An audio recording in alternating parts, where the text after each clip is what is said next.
My husband is an executive at a well-known company. Someone like you, a poor high school graduate, wouldn't stand a chance.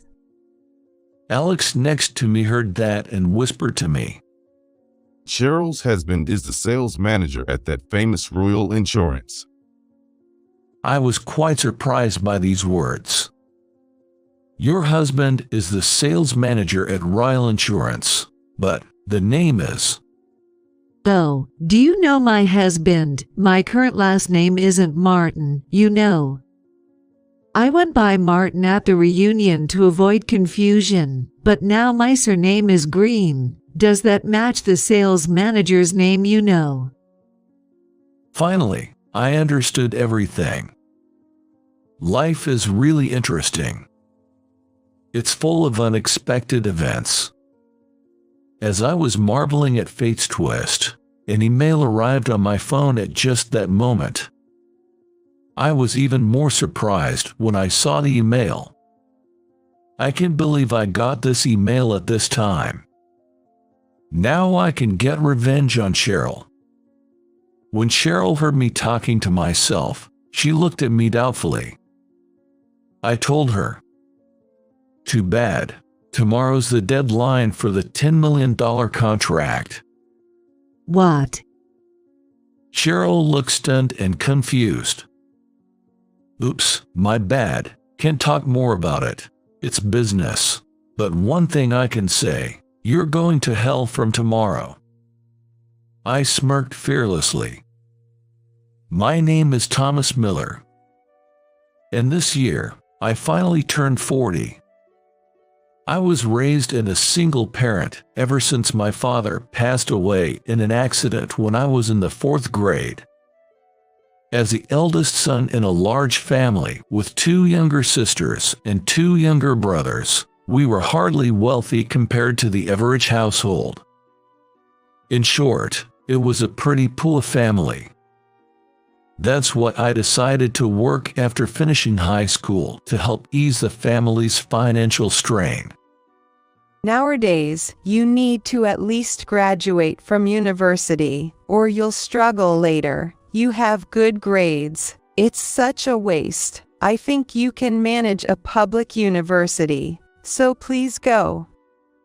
My mother earnestly advised me to continue to university. However, I wasn't particularly fond of academic study and didn't mind starting work after finishing high school. In my mind, school and university was a place for those who wanted to study. If you didn't want to study, there was no need to pursue further education. I still believe this to be true. I had a stronger desire to earn money and learn useful knowledge in the real world. I think graduating from university might have its benefits. There is some fun in going to university and hanging out with friends, but the desire to earn money outweighs that. If I ever want to go to university, I can always take online classes or attend night classes, so it'll work out. I reasoned with my mother. I didn't have to go to university afterwards, so I didn't go to online courses or night classes. Since I started working right after high school graduation, I now have 22 years of work experience at the age of 40. If I had graduated from university, 22 years would put me in my mid-40s. So I feel a sense of superiority that even after 22 years, I'm still actively working in my prime. Although I was once looked down upon for my lack of formal education, I now genuinely appreciate having built my career through early hardships. If I could meet my younger self, I'd advise, there's no need to go to university. After graduating high school, I got a job at the automotive sheet metal factory. Usually companies don't hire people without a license, but the president of this company was a friend of my late father, so even I without a license could work. If he hadn't employed me, I wouldn't be where I am today. I really appreciate him. I worked hard as a mechanic's apprentice until I was 18. Then I got my driver's and mechanic's license. Now, I have the qualifications of a SC Master Mechanic. It was by chance that I joined a company, but once I started driving, I grew to love cars so much. I wonder if working straight after high school was fate. Although I don't do maintenance work on cars now that I've been promoted, I still love cars. I'm looking forward to tinkering with my car on my day off. I'm married at 30 and have 2 children. My work and personal life are fulfilling, and I have no complex about being a high school graduate. One day, while living such a fulfilling life, I received a letter of invitation for the reunion. It brought back memories of my high school days. There are classmates I don't want to see, but I definitely want to see Alex Nelson, the only one who understood and supported my situation when I said I would work after high school. I don't know what he thinks, but at that time, I considered Alex my best friend. He went to university, and our lives diverged so much that we naturally lost touch. However, deep down, I always wanted to see Alex again and share a drink with him. And I wanted to see my homeroom teacher in my last year of high school because she helped me. As I was pondering whether to attend due to my busy work schedule, my wife gave me a precious piece of advice. Before we get married, you always said you wanted to see Alex again. Isn't this a chance? Work will go on without you, but the reunion might not come again. She was right. The reunion is only a few times in my life. Thinking I might miss the chance to see Alex if I missed this, I took my attendance and sent it back to the organizer. On the day of the reunion, I was at the hotel venue. I arrived quite early. The reunion still had more than an hour to begin. I don't know if it's because of my long experience in society or my personality, but I have to get there more than 30 minutes before my appointment. Unless I have a packed schedule, I consider being late as unacceptable for a businessman, so I always end up arriving early. There was no one around who looked like they were attending the reunion yet. The organizer has not come yet. As I was walking around the venue, someone called out from behind me. Hey, isn't that Thomas? I turned around and saw the person I wanted to see the most. Oh, you're Alex, aren't you? It was Alex, my best friend in high school. I remember him as an impatient person, always the first to finish everything in class. That habit of his probably hasn't changed even now. You're still as impatient. We've got more than an hour before the reunion starts, and even the organizer isn't here yet. True, but I was surprised to see you here before me. I thought I'd be the first one. You're more impatient than I am. We laughed at each other. Even though more than 20 years had passed since we last met, it felt like we had returned to our high school days. At that moment, I genuinely felt glad I came. However, as the reunion began, this sense of exhilaration quickly vanished. Because this time I saw the last guy I wanted to see. Long time no see. You still look like a poor man. You remember me, right? It's Cheryl. While I was talking with Alex, I was suddenly addressed in a shrill voice. I could never forget that face. Cheryl Martin, who used to mock me as Pool all the time during high school. Frankly, I didn't want to spend even a second talking to her, so I ignored her. Oh, why ignore me? A beautiful and wealthy woman is trying to talk to you. If we weren't classmates, we'd be worlds apart and never have the chance to talk. As for me, I didn't need such an opportunity. Cheryl isn't that beautiful, and more importantly, I have a loving wife. Her words meant nothing to me. I was certainly poo in high school. There was a lunch day once a month at my school. Knowing my mother was too busy with work every day, I never told her about it and always skipped lunch on that day. Alex, aware of my situation, would share a bit of his lunch, but it was never enough, and my stomach would rumble during afternoon classes. Cheryl, who was sitting next to me, mocked me for that. Thomas's stomach is so loud, I can't concentrate on the class. Poo people can't even eat lunch. Thomas's father has passed away, and H is a single-parent family. His mother is struggling. Don't mock him like that.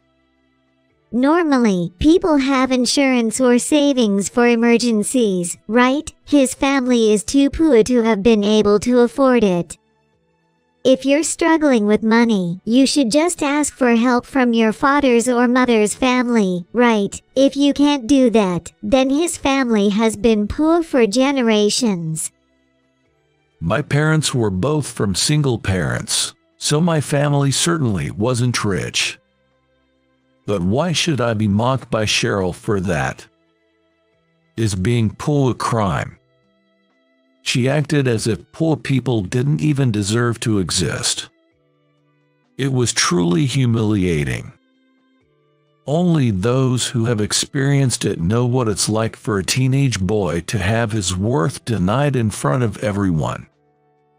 Unfortunately, I was in the same class as her all through high school, so she kept mocking me. She represents a dark chapter of my high school life. Now, I'm working in the automotive industry and earning a decent living. At least I don't think I'm the kind of poor person you can mock anymore, and even if I were poor, it wouldn't bother you, right? I've grown older, so there's no reason for Cheryl to freely insult me. I spoke my mind boldly, and for a moment, she seemed taken aback. But she was really unpleasant. She paused for a moment, seemed to come up with a subject to mock me, and opened her mouth to me again. By the way, you started working right after high school, didn't you? Nowadays, finishing just high school seems a bit outdated. I heard you became a mechanic. Is that true? Yes, it's true. I got my ASE Master Mechanic and became a car maintenance specialist. Even with just a high school diploma, you can achieve a lot if you try. So, you work all greasy and dirty as a mechanic. That's not sophistication, huh? That may be fitting for a poor person. Cheryl seems to still believe in a hierarchy of jobs, even at her age. Without jobs like mechanics, no one could safely drive their cars, but she seems ungrateful for that. Don't you own a car? Who do you think maintains it to ensure it's safe to drive? The mechanics you look down on are the ones making sure your car is safe to drive. In my case, I always have a new car, so it's fine. If it needs maintenance, I just buy a new one. Maintenance is only needed for beat-up cars, right? Don't compare my car with those. Talking to her is pointless. Even new cars may break down, and maintenance improves your chances of a safe and comfortable ride. This should be common knowledge to anyone with a bit of understanding. Even though she had no knowledge, she was saying sloppy things because she wanted to mock me. Because of that, she was looked at coldly by her classmates. But she didn't realize that. No one succeeds in manual labor, and even though it was successful, it was at such a low level. The low level is a success for the bottom of high school graduates. You are pleased. If the person themselves feels happy, then that's what matters, isn't it? I don't want others to dictate my happiness. I clearly don't see eye to eye with you, so please stop talking to me. I decided to ignore her because talking to her would only make me uncomfortable. I didn't want to spoil the reunion, which was supposed to be a special occasion. While I completely ignored Cheryl, she looked bored but then smirked as if she had an idea. And she's done incredible things to me. Cheers to the reunion, She exclaimed, and then proceeded to pour beer over my head. I got completely soaked. Hey, what are you doing? Alex yelled on my behalf, but it was too late. I had my hair styled at the salon in the morning for the reunion, but it was all ruined now. Understandably, the other classmates were taken aback by the scene. Alex offered me his handkerchief, but I gave it back to him as I did not want to dirty it, and I borrowed a towel from the hotel staff. As I wiped my head without a word, Cheryl suddenly excused herself, thinking she had gone a little too far. Are you mad? This is just a joke. You know, like how they pour beer in baseball celebrations. I thought it would be fitting for our reunion. It was a terrible excuse. But she would be absolutely furious if I were to pour beer on her. I was silently wondering how I could get revenge on Cheryl. It's not just about this incident. Considering everything up to now, I feel I need to do something significant to her. Otherwise, I won't be satisfied. I wanted to enjoy and end the reunion on a good note, but I decided to deal with this woman. Cheryl didn't like that I was silent, so she started bad-mouthing me again.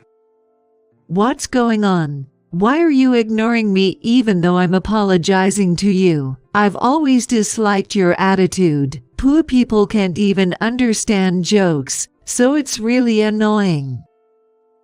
If my memory serves right, Cheryl hasn't uttered a single word of apology. Yet, she's playing the victim as if she had apologized and wasn't forgiven. She is really disrespectful. Cut it out. You haven't apologized at all. Don't think you can get away with this. I could sue you and claim damages. Go ahead, try it. My husband is a big deal. Do you know what happens when you turn my husband into an enemy? She scoffed, looking down on me. Who cares who your husband is? I'll put both of you in your place. You think I can take on your husband? My husband is an executive at a well-known company. Someone like you, a poor high school graduate, wouldn't stand a chance. Alex next to me heard that and whispered to me. Cheryl's husband is the sales manager at the well-known Royal Insurance. Hearing that, I was extremely surprised. Your husband works as the sales manager at Royal Insurance, but the name is... Oh, do you know my husband? My surname isn't Martin anymore. I used Martin at the reunion to avoid confusion, but it's now Green. Does that match the sales manager you know? Finally, everything clicked. Life is truly fascinating. It's a series of unexpected events.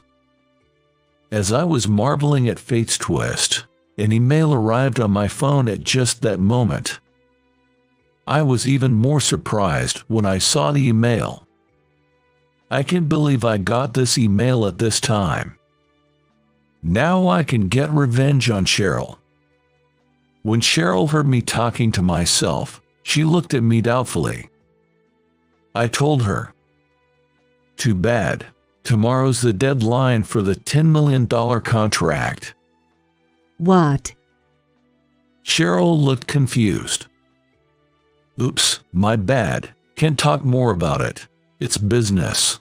But one thing I can say, you're going to hell from tomorrow. I smirked fearlessly. The next day, there was a call from Cheryl at my office. My secretary transferred the call to me. You have a call from Cheryl. She calls herself your classmate. What should I do? I hadn't expected her to call my office, but knowing it was Cheryl, I could guess the reason. I was curious to know what Cheryl would say, so I decided to take the call. Hello, I'm on a line. My husband is demanding a divorce. I don't understand why, but he mentioned something about disrespecting you. What's going on? Do something. Even if you suddenly call me and ask to fix your marriage crisis, there's nothing I can do about it. You should discuss it with your husband. It's none of my business. As I was about to hang up the phone, Cheryl started to panic and apologized hastily. I'm sorry, don't hang up. It seems my husband is terminating the contract with your company. The $10 million contract termination you mentioned yesterday, that's what it meant, right? Well, yes, that's what it meant. But either way, your calling me won't change my mind. Your divorce is pretty much confirmed. Why do you think you can decide such things? A contract worth $10 million requires significant authority, right? She still thought it was some kind of mistake because she didn't understand that I could decide on a $10 million contract. You called my company, and you still don't get it. I am the president of this company. It's only natural that the president decides whether to make a contract or not. What? You're the president? I can't believe a high school graduate could be the president. It must be a small company, right? And a contract worth $10 million doesn't make sense to me. You still insist on my high school diploma, but if you go into society, it doesn't matter what your education is. How long are you going to stay in that student mindset? I am indeed the president, and our company makes a profit of $30 million a year. I don't usually say this, but I believe we're one of the major players around here, something you seem unaware of. It turned out that Cheryl had heard of my company's name, but assumed it was some small auto repair shop with the same name. She still believed I worked at an auto maintenance company. In reality, I had only worked as a mechanic until my late 20s, after which I started my own used car sales business. This venture turned out to be a huge success, and now it's a well-known used car dealership in the area. This fiscal year, our profits soared to more than double the previous $30 million, with the potential to reach $100 million in profits in a few years. My company not only sells used cars, but also provides auto repair services and acts as an insurance agency. The insurance agency part of our business already generates about $10 million in revenue, and in fact, we have been partnered exclusively with Royal Insurance. The contract renewal with them was due today. When I explained it to her, Cheryl sounded startled and screamed. What? A high school graduate built such a big company? How is that possible? I've already signed with another rival insurance company. It doesn't really matter to us which insurance company we contract. Not having to deal with Royal Insurance anymore is actually a relief. I was tired of their elitist attitudes.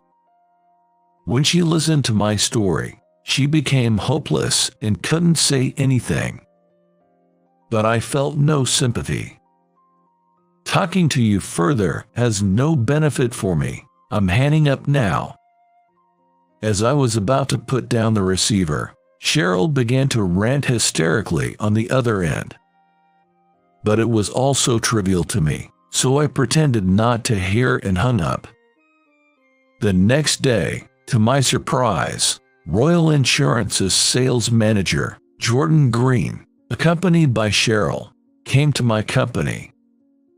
It was highly unusual for a sales manager of a large corporation to personally visit like this, but the abrupt termination of a $10 million contract must have been hard for them to accept. Well, Director Jordan, what brings you here today, and with your wife?" I greeted them, pretending to be oblivious to the contract issue. Jordan seemed irritated by my demeanor and raised his voice slightly in response. "You know why we're here, don't you? You must understand why I brought my wife. I don't know the specifics of what my wife told you, but surely making a contract decision based on that would be mixing personal issues with business." Indeed, if that were the sole reason for not renewing the contract, it would be so. However, our decision to not renew the contract wasn't just because of your wife. There are valid reasons behind it. However, Jordan was not open to listening. "I don't want to hear such convenient excuses. I'm even considering divorcing my wife over this. Show some sincerity on your part." His speaking became increasingly rough. He was quite irritated. "Whether you two get divorced is irrelevant to me. It has nothing to do with our business dealings." "I don't want to hear that from someone who ended a contract over unrelated matters. If there's no valid reason, we might have to take this to court. Are you prepared for that?" He threatened with the possibility of legal action. Did he think that would freak me out? If the reason for terminating the contract is because of a dispute with Cheryl, I will be at a disadvantage if it goes to court. However, that was not the case. I decided to explain the situation to Jordan. "Actually, we received an internal email alleging that your insurance representative and our company were colluding to sell unnecessary contracts to clients." I paused there to gauge Jordan's reaction. He was visibly shocked, at a loss for words. His earlier bravado had vanished, replaced by streams of cold sweat and a pale face. Moreover, the email stated that the sales manager of Royal Insurance suggested giving kickbacks, and that's what the insurance agent has been doing. But since the email was anonymous, we couldn't just take it at face value. That's why I ordered the formation of an internal investigation team to find out the truth. "And what did you find?" Jordan asked me weakly. When we questioned the insurance agent, they initially denied it, but ultimately confessed. This happened just one day before the negotiation for the contract extension with your company. I found out about it through an email during the reunion and instructed to void the contract immediately. That's how we narrowly avoided finalizing the agreement. That email at that time, Cheryl seemed to recall our interaction during the reunion. I can't believe you received such an email at that time. It's the consequence of your own actions. Of course, I've already reported this matter to your company's president, and I expect a decision will be made soon. Cheryl, now fully aware of the details, suddenly raised her voice. I wasn't at fault, so the divorce should be called off. If you still want a divorce, expect a significant settlement from me. After all, the contract termination was all you're doing. My decision to consider divorce isn't solely based on the contract issue. It's because you fail as a homemaker. You don't do household chores, you neglect parenting, and you've changed a lot since we married. In front of me, the two started arguing vehemently, pointing out each other's flaws. If we're getting divorced, I'm taking the assets. If you don't like that, you should apologize to me. As if I'd ever do that. You don't do any housework and just waste money. I should be the one claiming alimony from you. Now both of you, get out, and don't show your faces here again. When I said that, both of them suddenly started crying out loud. They had probably never been told that by others before. Oh, before you go, let me share one piece of interesting information. I heard from the insurance agent involved in the kickbacks that half of that money was going to Director Jordan, and he was spending it at hostess clubs. Really? Hostess clubs, so he wasn't saving but blowing it all there. Exactly. He's been squandering more than he was making illicitly, so there's likely hardly any savings left. Have you ever actually checked how much is saved? Observing Cheryl's reaction, it seemed that Jordan had been managing all their finances. Assuming they had significant savings, Cheryl turned pale and confronted Jordan. Is that true? How much do we have in savings? Tell me clearly. Faced with such a fierce confrontation, whether he could no longer hide it or simply resigned himself, he readily disclosed the amount of their savings. There's no savings left. I've spent it all, thinking the money from the insurance schemes would keep coming in. Now that's going away too. It looks like bankruptcy is the only option. He knew where he was going, and he looked relieved. He thought that whatever happens, happens. Don't joke with me. I wasn't told about having no savings. What about my debts then? What? You have debts? That's news to me. What debts are you talking about? Cheryl, panicked upon hearing about the bankruptcy, blurted out more than she should have. Pressured by Jordan, she quickly adopted a defiant attitude and boldly explained her debts. Why not? You spent a lot of money at hostess clubs, right? I also want to enjoy going to Mala Host Bar occasionally. After all, I've been putting up with an old man like you. It's only natural I'd want to have fun with younger guys. What did you say? Being with an old hag like you is suffocating. I can't stand being with you anymore. We're getting a divorce. Fine by me. There's no money, and you're a mean old man. There's no point in staying married to you. The argument escalated beyond control, turning into a full-blown fight. I can't stand to hear this anymore, so take it outside, and we'll be seeing you in court. We will recover all the money taken by our insurance agent and return it to the customers. Jordan begged me not to do that, but I didn't mind calling security to get them out. He clung to my legs, weeping and apologizing. I never knew you were such a disgraceful man. Cheryl regretted getting married when she saw her husband. If you don't leave, I'll call the police. Upon my insistence, the two of them reluctantly left. In the end, I didn't go to court but managed to recover the money through a settlement.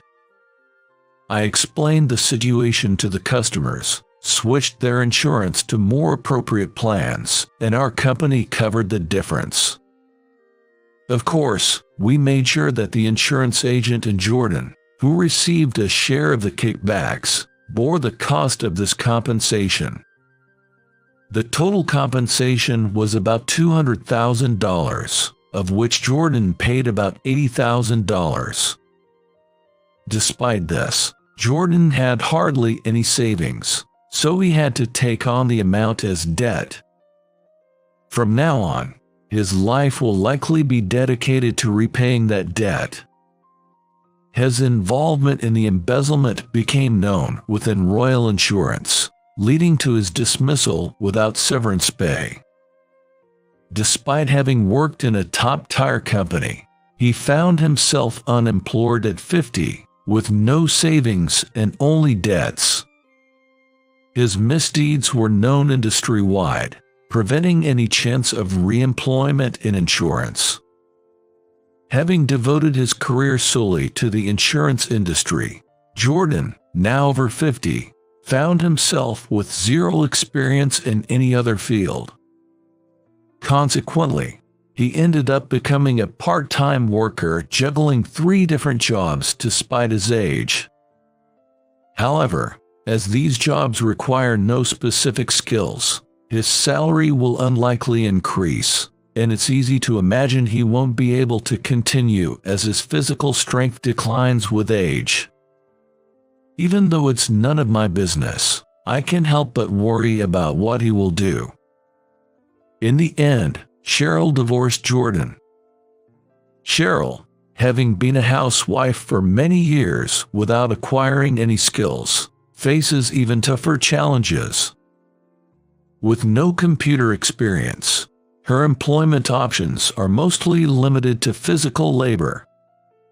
She doesn't have the stamina to work 8 hours. In the end, she doesn't have a choice and works at a middle-aged hostess club. Ironically, she ended up working at a hostess club that her husband had spent a lot of money on.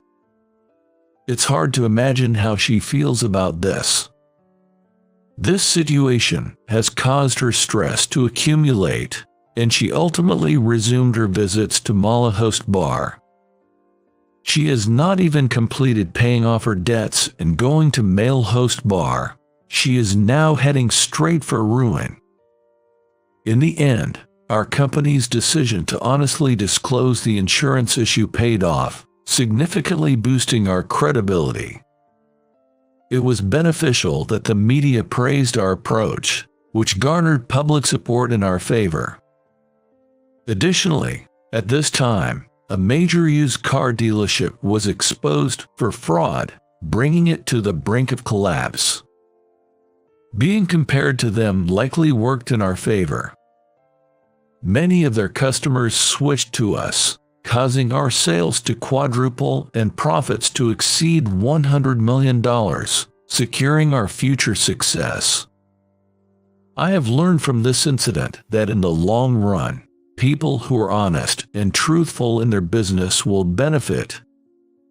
While deceit might offer short-term gains, it inevitably comes to light. Someday the lie will be exposed. I take this experience as a lesson to continue doing business that benefits our customers. A company where both customers and employees can be happy is my ideal.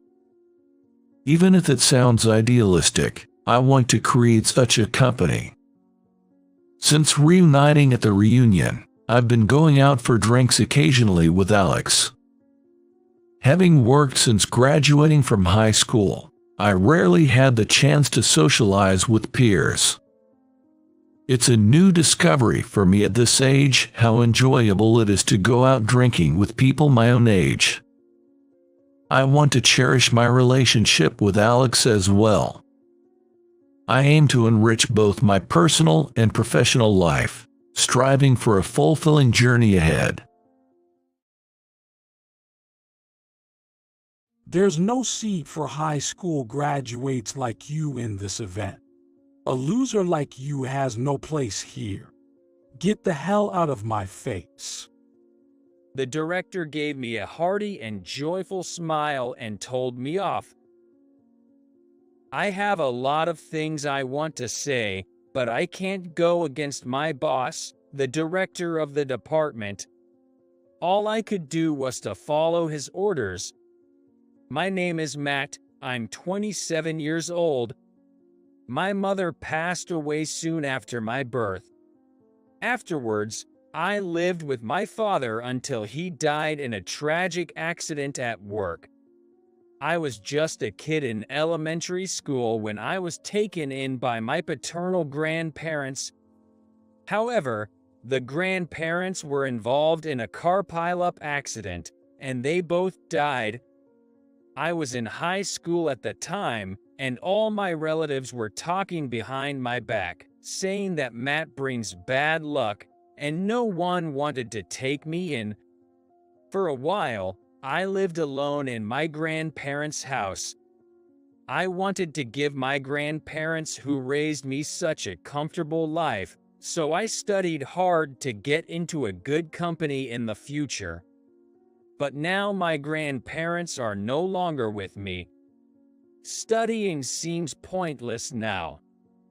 Having lost all of my beloved family members, I was left feeling powerless and dropped out of university.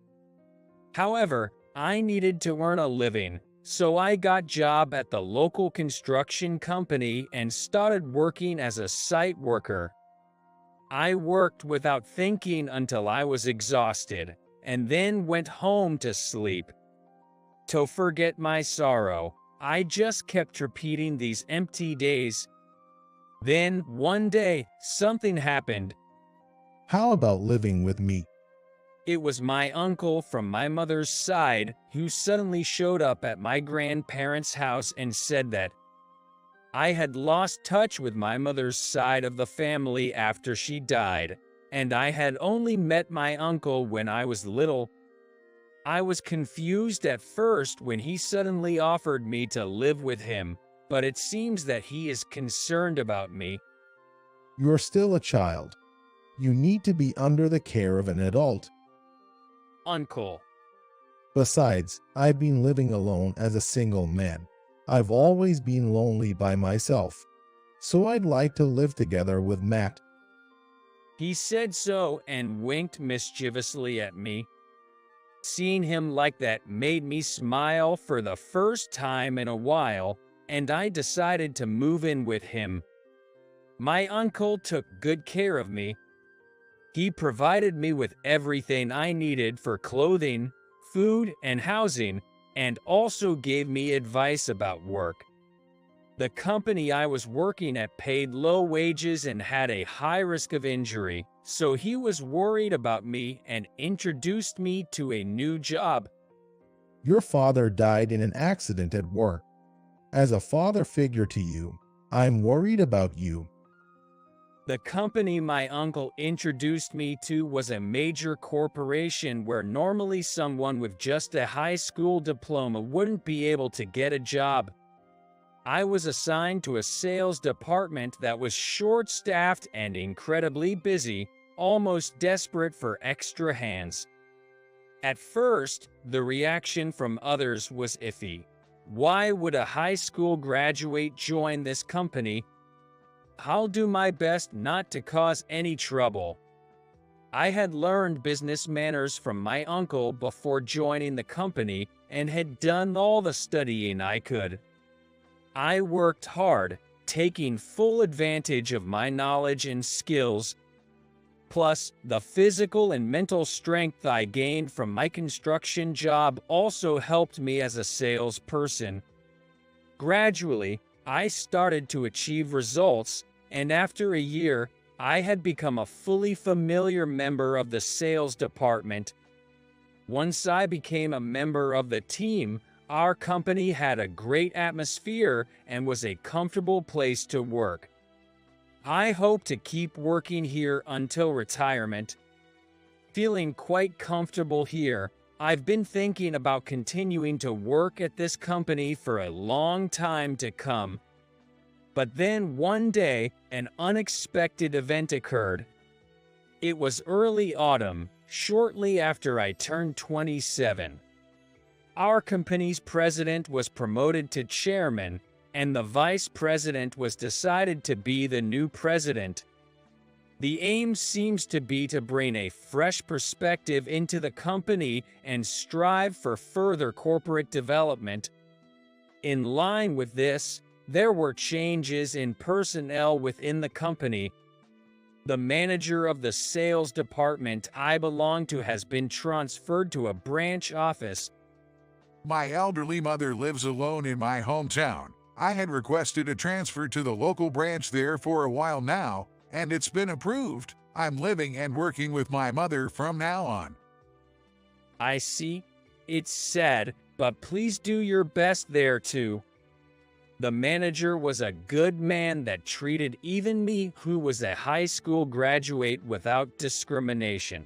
His transfer was a bit of a shock to me, but I can't just keep feeling down about it.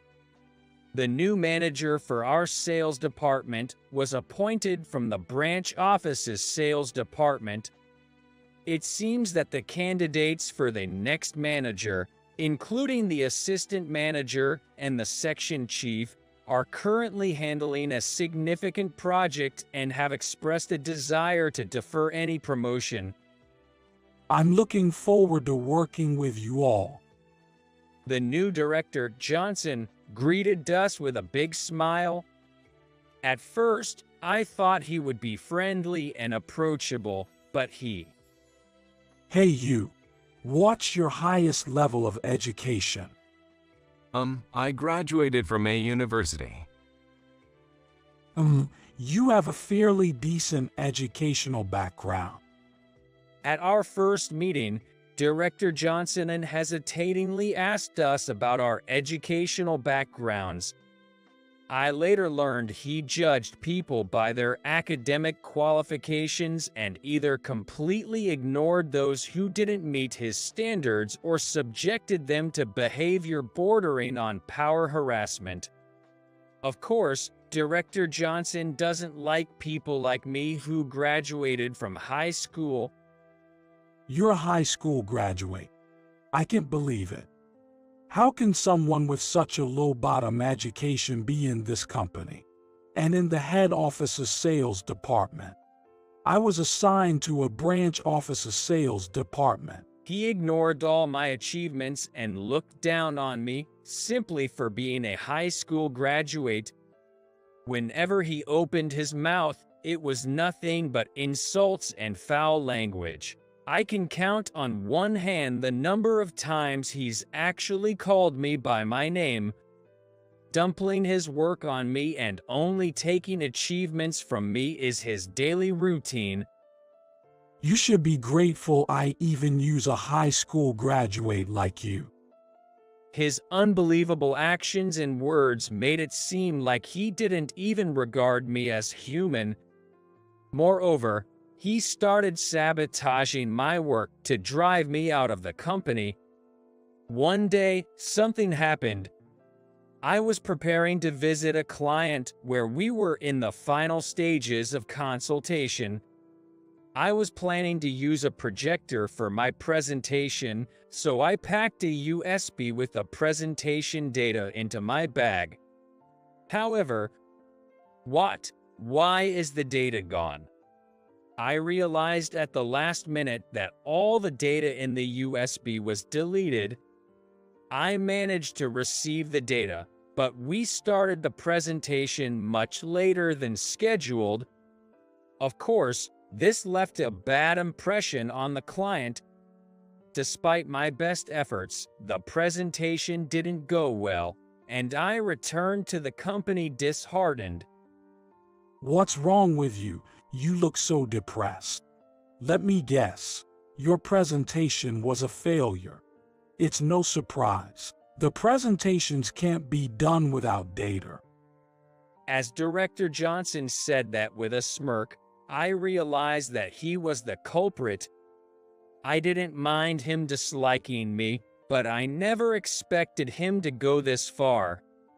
I did everything I could to recover the lost time and managed to secure the contract. When I reported that the contract was finalized, Director Johnson had a look on his face that seemed to say he was not pleased. You are getting cocky for a high school graduate. His sharp gaze made me suspect he would repeat his actions. My premonition soon came true.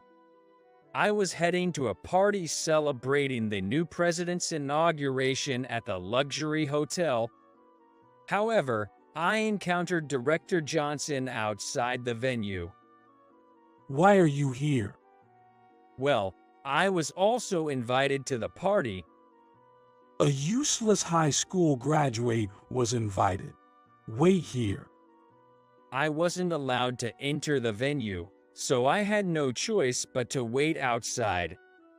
Sooner after, Director Johnson came back, holding my seat with both hands.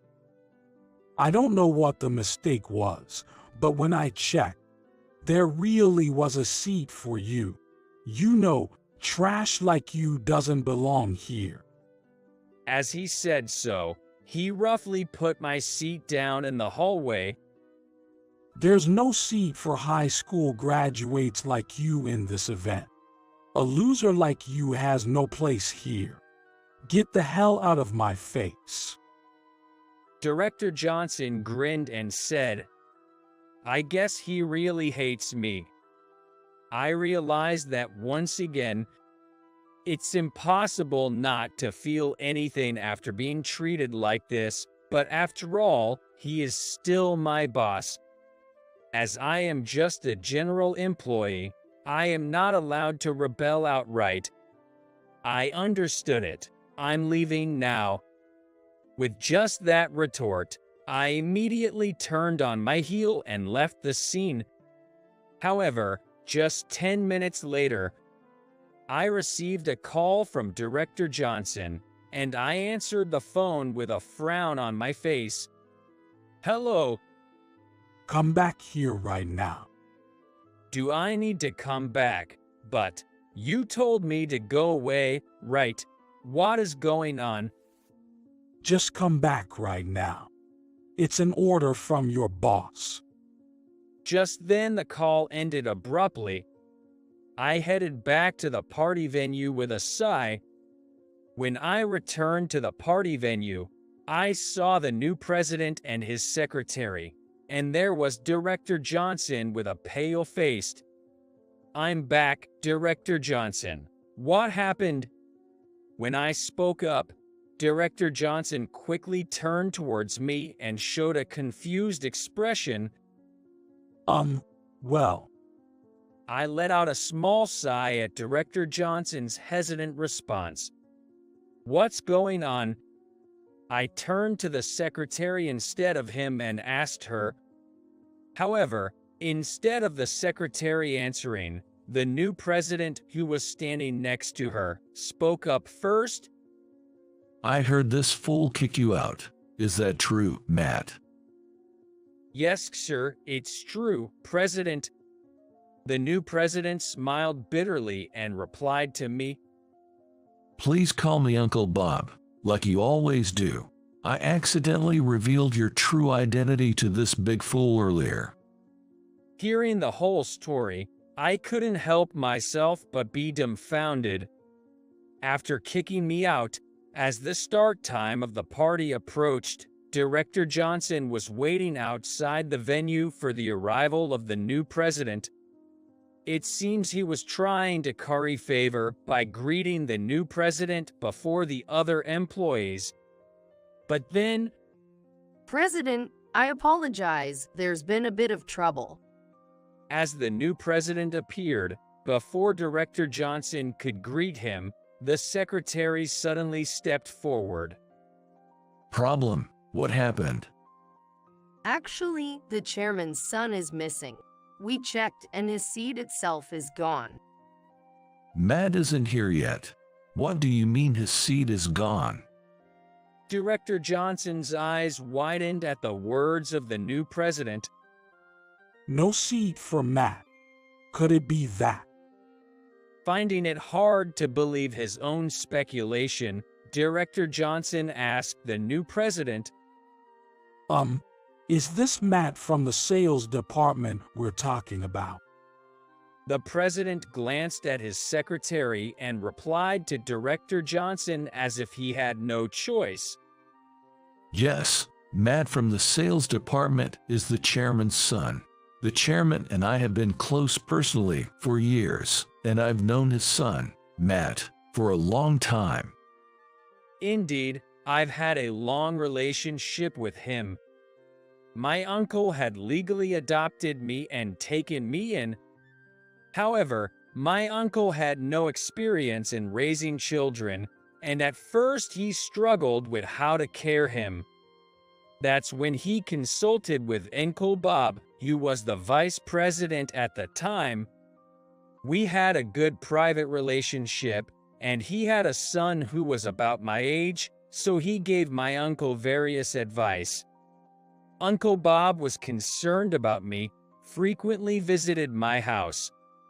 He was amiable and kind, and with his help, my uncle and I became closer.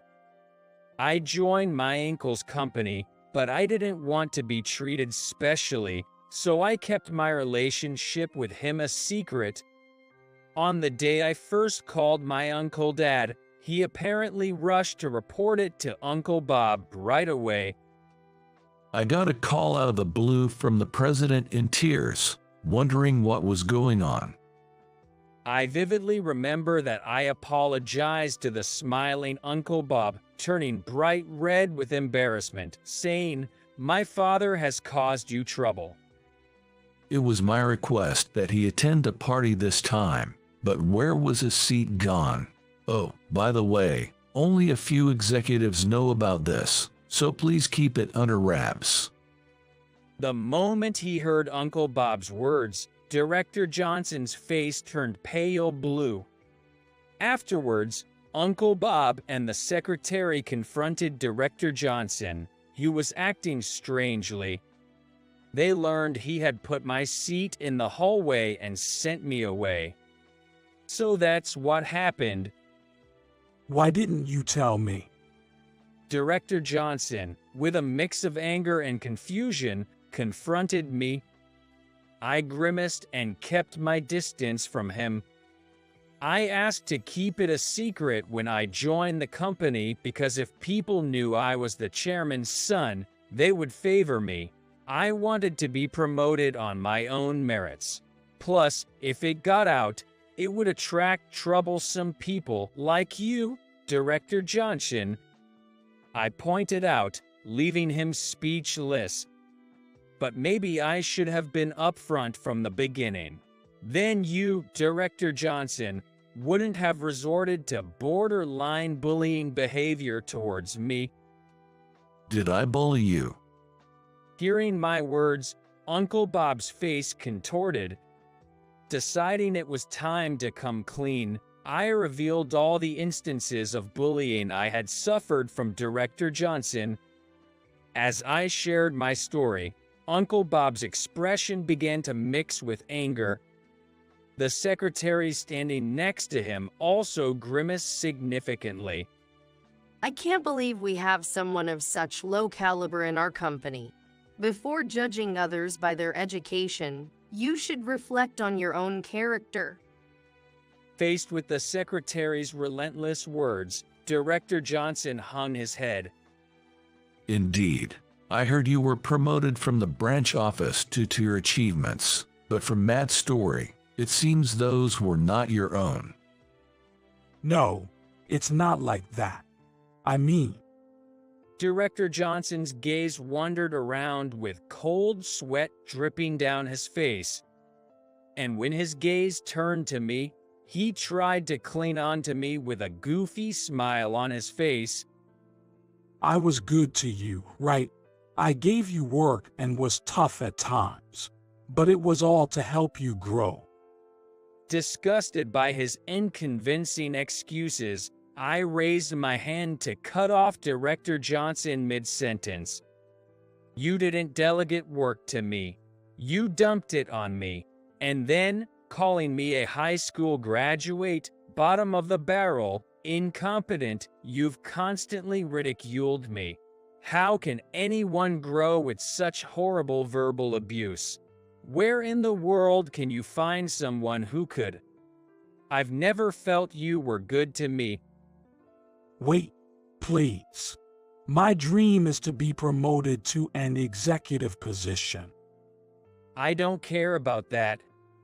Then, I pulled something out of my pocket. What's that? This is a voice recorder. I've been recording your harassment at work. I was preparing to bring this to HR, but it seems that won't be necessary now. When I glanced at Uncle Bob, he nodded firmly at me. Let's take this matter to HR immediately. It seems our reform has some inappropriate decisions. While Uncle Bob said so, he glared at Director Johnson with cold eyes. That must have been the final straw. Director Johnson's face turned from blue to white, and he collapsed weakly to the ground. After that, Uncle Bob immediately contacted HR as he had promised. As a result, Director Johnson not only received a stern warning from Uncle Bob, but also directly from Uncle who heard the story. He was then demoted and sent back to the branch office because he was not allowed to stay in the same department with me. The story of his demotion due to bullying had spread throughout the branch office, and I heard that he no longer had a place in the company. Having lost his position and everything else, Director Johnson apparently looked utterly exhausted. The new president also emphasized to keep my identity as the chairman's son confidential if I wanted to remain in the company. No one would believe Director Johnson anymore. Meanwhile, I've been working comfortably in the now peaceful sales department. The new director took over after wrapping up a project as the assistant head. Following that, the section chief became the assistant head, and I was promoted to a senior position. I plan to work even harder than before and aim for further promotions. Hey, you're Brandon, right? What's a loser like you doing here? I heard this taunting voice from behind me and involuntarily flinched. Gripping my chest that was pounding wildly, I turned around to find, as expected, a smirking Mike, bringing back unpleasant memories, and I froze on the spot. You know how much this course meal costs. There's no way someone like you could afford it. So just go home. I don't want my dinner ruined. Mike sneered, closing in on me. Looking up at him, being shorter, I clenched my fists tightly. My name is Brandon Parker. This spring, I started working in my familiar hometown for the kids. After graduating from college, I spent 2 years learning more practical skills and finally got to work in a field I'm truly passionate about. The place I work is one where most local kids end up needing at some point, and I've been cared for by the people working there when I was young. They were surprised yet very happy when I showed up for the interview wanting to work there. Working at this welcoming place, interacting with kids every day is challenging but fulfilling. And above all, if I get through this week, I'll receive my first paycheck. I've decided to use my first paycheck to repay my kind and admirable parents, who always supported my dreams. It might sound cheesy, but I plan to take them to a fancy restaurant to express my gratitude. My family was never wealthy. My dad worked in a factory, making machine parts, always working hard for our family, and my mom, in Dad's stead, gently supported me, a crybaby when I was young. I've always wanted to tell them how grateful I am for making my dreams come true. They both smiled happily and said they were looking forward to it when I mentioned my plan, making me happy too. On the promised weekend night, I took my parents to the fancy restaurant I had secretly reserved.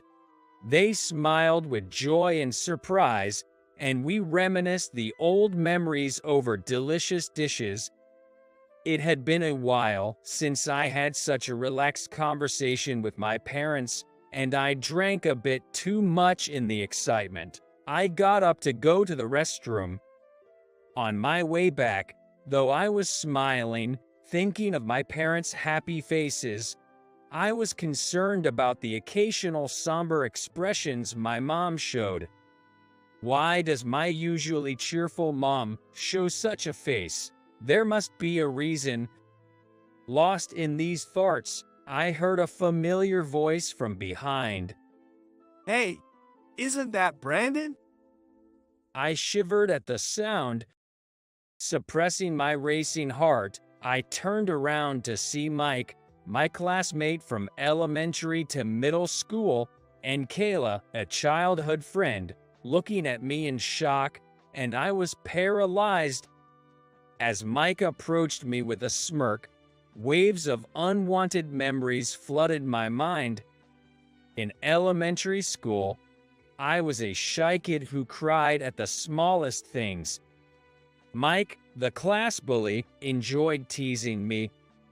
Mike, this so-called leader among us kids, used to bring others and torment me. They threw bugs at me, making me cry, and forced me to slide down slopes even when I was scared. To me, back then, it was nothing short of cruelty. Mike and his friends would laugh at my frightened cries, leaving me in tears and just walking away. Only Kayla, my childhood friend, would ever treat my wounds with her first aid kit. Don't let those mean guys get to you. I know you're stronger and kinder than anyone. Kayla would say with a smile, helping me endure the bullying. But seeing Kayla's sad smile, I feared making my kind parents worry if they saw my wounds. To avoid letting my mom realize I was being bullied, I started making up excuses for my mud-stained clothes and the band-aids on my knees. Whenever she asked, I would say, I fell during PE, or I got dirty playing football with friends. This way, I lived in fear of being teased and harassed at school. While at home, I tried to keep my parents from finding out. As a result, I couldn't concentrate on my studies in elementary and middle school, often getting scolded by teachers for poor grades.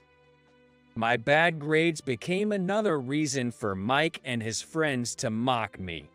They would come over to my desk whenever test results were returned, look at my scores, and burst into laughter. You can't even do sports, and now you can't study either. You're just a loser. Well, I'm the son of a company president, an elite. Mike would taunt. Hearing these words, I would end up crying, but Mike and his friends found it amusing, and the other students just turned a blind eye, offering no help. I continued living under such stressful conditions, but when I reached my second year of middle school and the exam season began for a prep school, the harassment from Mike lessened, allowing me to focus a bit more on my studies. I desperately studied to get into a high school far away from Mike, hoping for a peaceful life.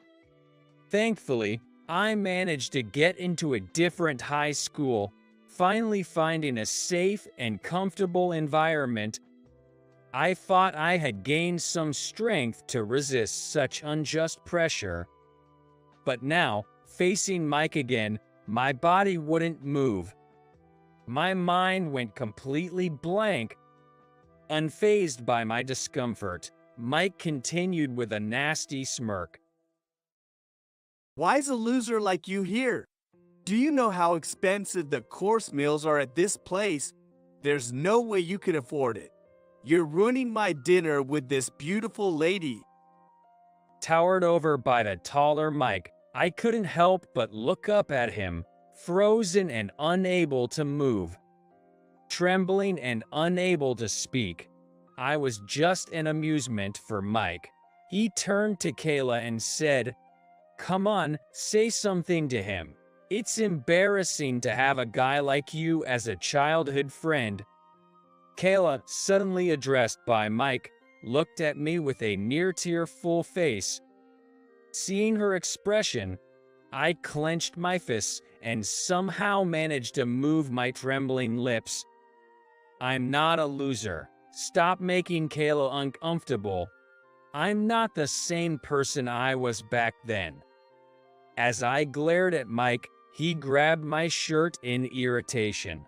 Bracing myself for a punch, I closed my eyes tightly. Then, I heard a stern voice, "That's enough." Turning towards the voice, I saw my dad with an unusually cold expression, and my mom glaring at Mike with a face like thunder. Mike, frozen by the unexpected arrival of my parents, let go of me as my dad coldly asked, "What do you think you're doing to my precious son?"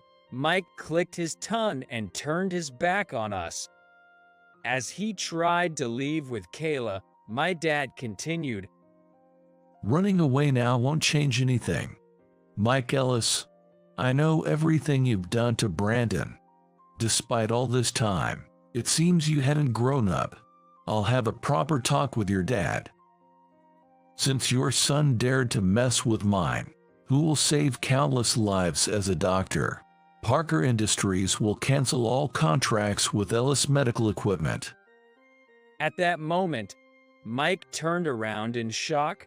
"Brandon, a doctor, and Parker Industries," he muttered, looking pale as he glanced between my dad and me. In fact, after focusing on my studies in high school, I had excelled and developed a dream of becoming a doctor to help the injured and suffering. Having shared this with my parents, they fully supported me, and I had just started working as a pediatrician at a local hospital this spring after completing medical school and a 2-year residency. Of course, Mike didn't know any of this, and I was puzzled by my dad's words. While I was still processing, Mike desperately apologized to my dad for his past actions, but my dad coldly dismissed him, saying, "It's too late for anything now." Stunned, Mike collapsed to his knees as we turned to continue our dinner. My dad, now gentle and smiling, said, "Let's continue our meal." As we were about to return to our private room, I caught Kayla's eye. She looked lost, standing behind Mike. I managed to say, "Would you like to join us?" My parents smiled and nodded in agreement, and Kayla joined us, relieved. Then my dad revealed everything he had kept from me. Though he had always said he worked in a factory making machine parts, he was actually the heir to a company managing many factories and had become its president when I was in middle school. The factory specialized in precision parts for well-known medical and food manufacturers. It's including Ellis Medical Equipment, one of their clients. Come to think of it, Mike always boasted about his dad being a president. He's working in his dad's company now. Piecing together my dad's and Kayla's stories, it seemed Mike had unknowingly insulted a key business partner of his own company, resulting in a canceled deal. As I nodded in understanding, my mom looked at me with teary eyes, asking what was wrong. She slowly shared her long-held feelings, revealing why she was so emotional against Mike. Apparently, both my parents knew about the bullying I faced from Mike at school. My mom, who first noticed something was wrong, discussed with my dad what to do. They decided, "We don't want him to think that parents will solve everything. We won't intervene, unless we see signs of injuries that could endanger his life. We'll wait for him to tell us. My mom was always pained by my attempts to hide injuries and stains. Even now, as an adult, she felt guilty, thinking that those memories might still be a scar on my heart. As she spoke, tears streamed down her face. I smiled gently at her and said, "Don't cry, Mom. It's because of the way you raised me that I've worked so hard to become a doctor who can help kids with the same wounds. The dream to heal not just patient bodies, hearts too, is a gift you gave me." I told her this to stop her tears, but she only cried more. My dad gently rubbed her back, tears in his eyes too. We were always worried about you, but didn't want to spoil you. You might not remember, but when you became a high school student and told us you wanted to be a doctor, we were so happy. Remember, your mom and dad will always support your dreams. Tears welled up in my eyes, and Kayla, sitting next to me, offered a handkerchief with a smile, teasing, "You need to work on not crying so much." I smiled through my tears at her kind gesture. On the way back from the restaurant, my parents asked me to walk Kayla home. While walking, she confided in me about graduating from college, becoming a nurse, and working at a major local hospital. She also shared how Mike, now a medical equipment sales rep, had fixated on her and pestered her, but she couldn't firmly reject him. As I wondered how to respond, Kayla suddenly looked up at the night sky. I remember today why I became a nurse. It was because of the time you thanked me with a smile when I treated you in elementary school. I wasn't wrong. You were always the strongest and kindest person. Thank you for giving me a dream," she said with a warm smile. I felt like crying again, and she teased me, "You really need to get over that crying habit." We shook hands, promising to support each other as colleagues in the medical field. Later, my dad actually went to speak with Mike's father, the president of Ellis Medical Equipment. Despite their past relationship, they agreed to continue business if Mike transferred from headquarters to a regional branch for further training. I hope that if we meet again, he will have changed. As I face the lives of children striving to live each day, I feel a warm sensation in my heart when I hear them say, "Thank you, doctor. I'm truly grateful for becoming a doctor." Finally, the nuisance is gone. One day, after being suddenly declared redundant by Manager Sanders, Supervisor Swan said that to me. I was working as a sidelined employee. My subordinates laughed at me. I just said, "It can't be helped then." My name is Robert Johnson, 45 years old. Due to some circumstances, on my cousin's recommendation, I've been working as an office clerk at this furniture manufacturer. Ever since I was a kid, I loved drawing and making things. My dad ran a construction company, and occasionally, he'd take me to the sites. Robert, this is how homes are built. As a kid, I'd look up at the houses and then at the ground. Lots of unused wood was piled up. I remember picking up a small piece and bringing it home. My dad laughed, asking, "What are you gonna use that for?" I love rainy days. Because on rainy days, Dad's work was off, and he'd always be making his hobby model kits. He bought me some too, and we'd enjoy building model kits together in his room. I wasn't great at school or sports, but I did love art class. I enjoyed playing video games with my classmates, but I preferred making something on my own. I'd often decline invitations to play games, saying, "I've got something to do today." Of course, by doing that, I gradually became more and more isolated. One summer vacation, I went to visit my grandmother's house, my mom's mom, and stayed there for a while. It was quite rural, with potato fields stretching out and the sunset on the horizon. My grandmother doted on me, and the dinners she made were delicious. The freshly picked vegetables from the countryside were so sweet. They could be eaten as is, without any dressing. There were mountains, and the sea was close by. I got really tan swimming in the sea.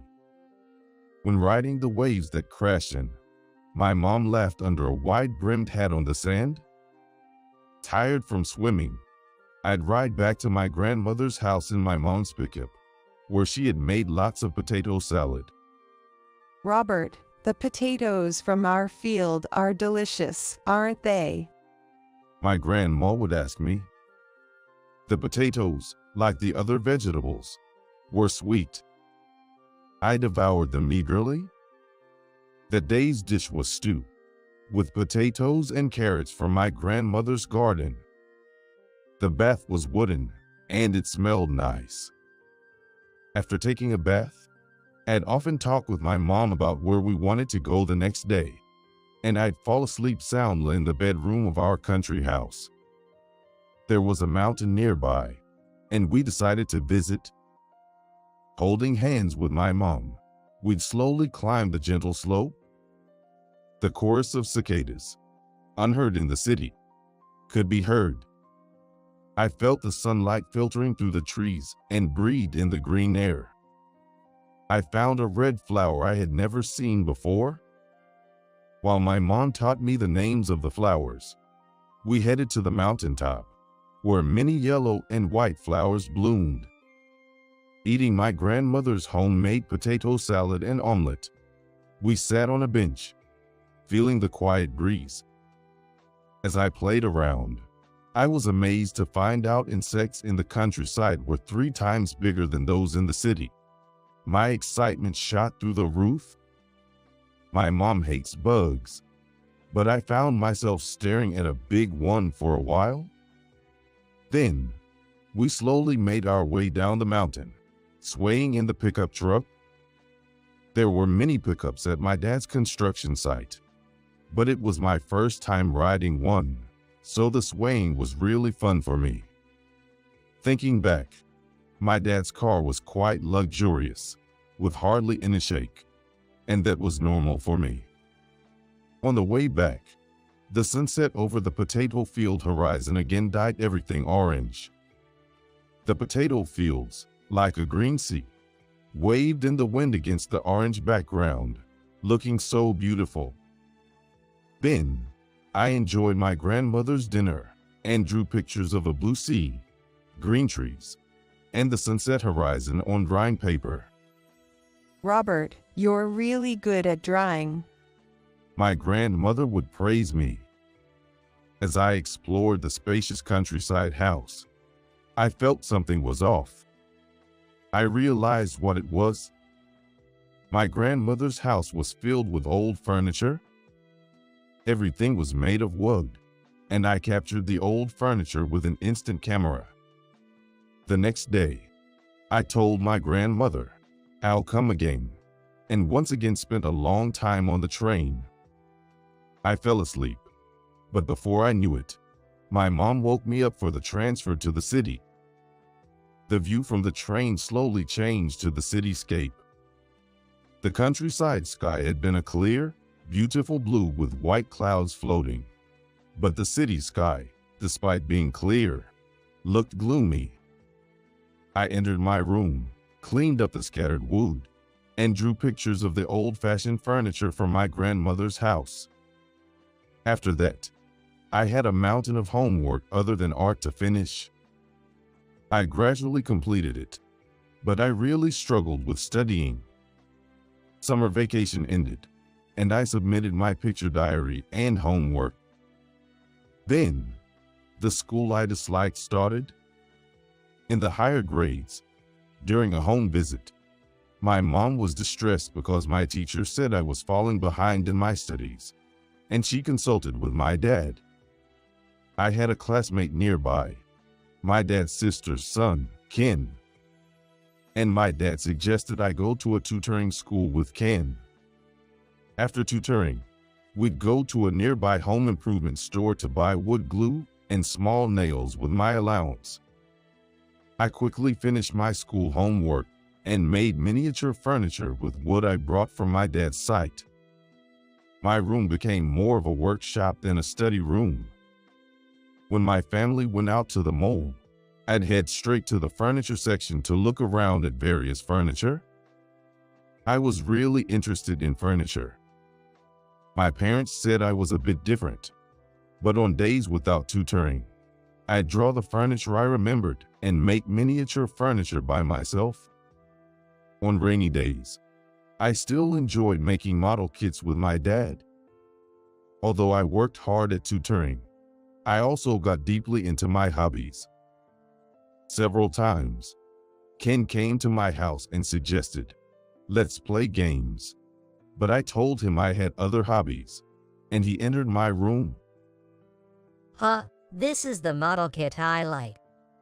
Seeing Ken's eyes sparkle, I handed him the half-finished model kit, saying, "You can freely work on it," and he happily started doing so. I cut the wood into small pieces and made a miniature sofa. Ken looked at it curiously. Robert, you're really skillful. Do you like doing this? Yay, I like drawing and making things, but I'm not good at studying. Oh, I haven't done my homework today either. My mom's going to scold me again. Saying that, Ken went home to fetch his homework, and we decided to finish it together. Ken was good at studying, and he helped me with math and such. Then, after finishing our homework quickly, I started drawing the next furniture. Ken enjoyed the model kit. I experimented with changing the colors and shapes of the furniture I remembered while finishing the drawing. Robert, you really like furniture, huh? Yay, looking at lots of furniture makes me happy. Well, but your drawing is really good, you know. I've liked drawing since kindergarten. Ken enjoyed looking at my drawings. We had many days like that, becoming good friends as we both attended tutoring. Around that time, my mom started working as an accountant at my dad's company. However, my dad would come home drunk, citing business dinners and entertainment as reasons.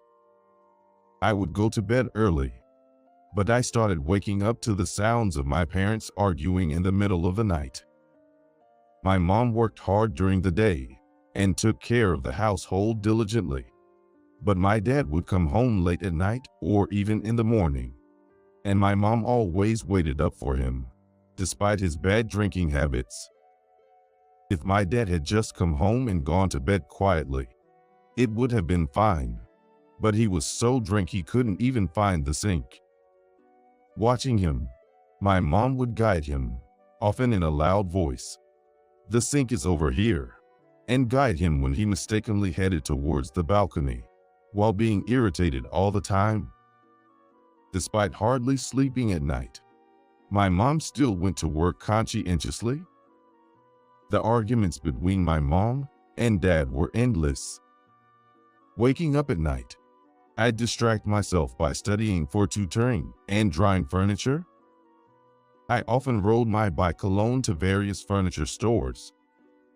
I enjoyed changing the colors of the sofas I saw or imagining the tables in different shapes. Struggling to keep up with tutoring and having to finish its homework, I would go to sleep after everything quieted down. During gym class at school, I often felt sick and ended up watching from the sidelines. But my grades, except for physical education, were slowly improving, Hearing this at a parent-teacher meeting, my mom felt relieved about me, but continued to prepare dinner every night, waiting for my dad's return. Then, suddenly, my mom collapsed. I called my dad and an ambulance, accompanying my mom to the hospital. After she was hospitalized, I visited my mom the next day. Despite the tests showing nothing wrong, she was diagnosed with overexertion. I was informed about this by the doctor. My dad, being busy, didn't visit the hospital. My mom was discharged after about 3 days of 4 treatment, but the doctor advised her to take it easy for a while. I liked shopping, so I took on the task of asking my mom what needed to be bought and would go out in the evening, trying to help as much as possible. Although my mom was somewhat frail, I learned to cook by helping her in the kitchen, gradually getting used to it. My mom took time off work, spending her days resting. She still waited for my dad every night, but he always returned late. After having dinner with my mom, I'd go to my room. I would remember the nostalgic dinners my grandmother used to make. By then, I was in 6th grade and was able to prepare meals to some extent. And soon Ken and I were about to become middle school students. We started studying Spanish at school, which was another difficult subject. But I kept going to tutoring seriously, not wanting to worry my mom. By then, my mom's days and nights had completely reversed, and she continued to take care of my dad when he came home drunk as always. My dad, usually gentle with us, would change when he drank, becoming critical towards my mom. Descending quietly to the living room in the middle of the night, I found my mom crying alone in the kitchen. Unable to say anything, I quietly went back upstairs, careful not to let my mom notice me, and went back to sleep. Occasionally, my dad would come home early and have dinner with us. When I said, "I made dinner today," my dad would praise the food with a smile. "Robert, you've always been handy since you were little."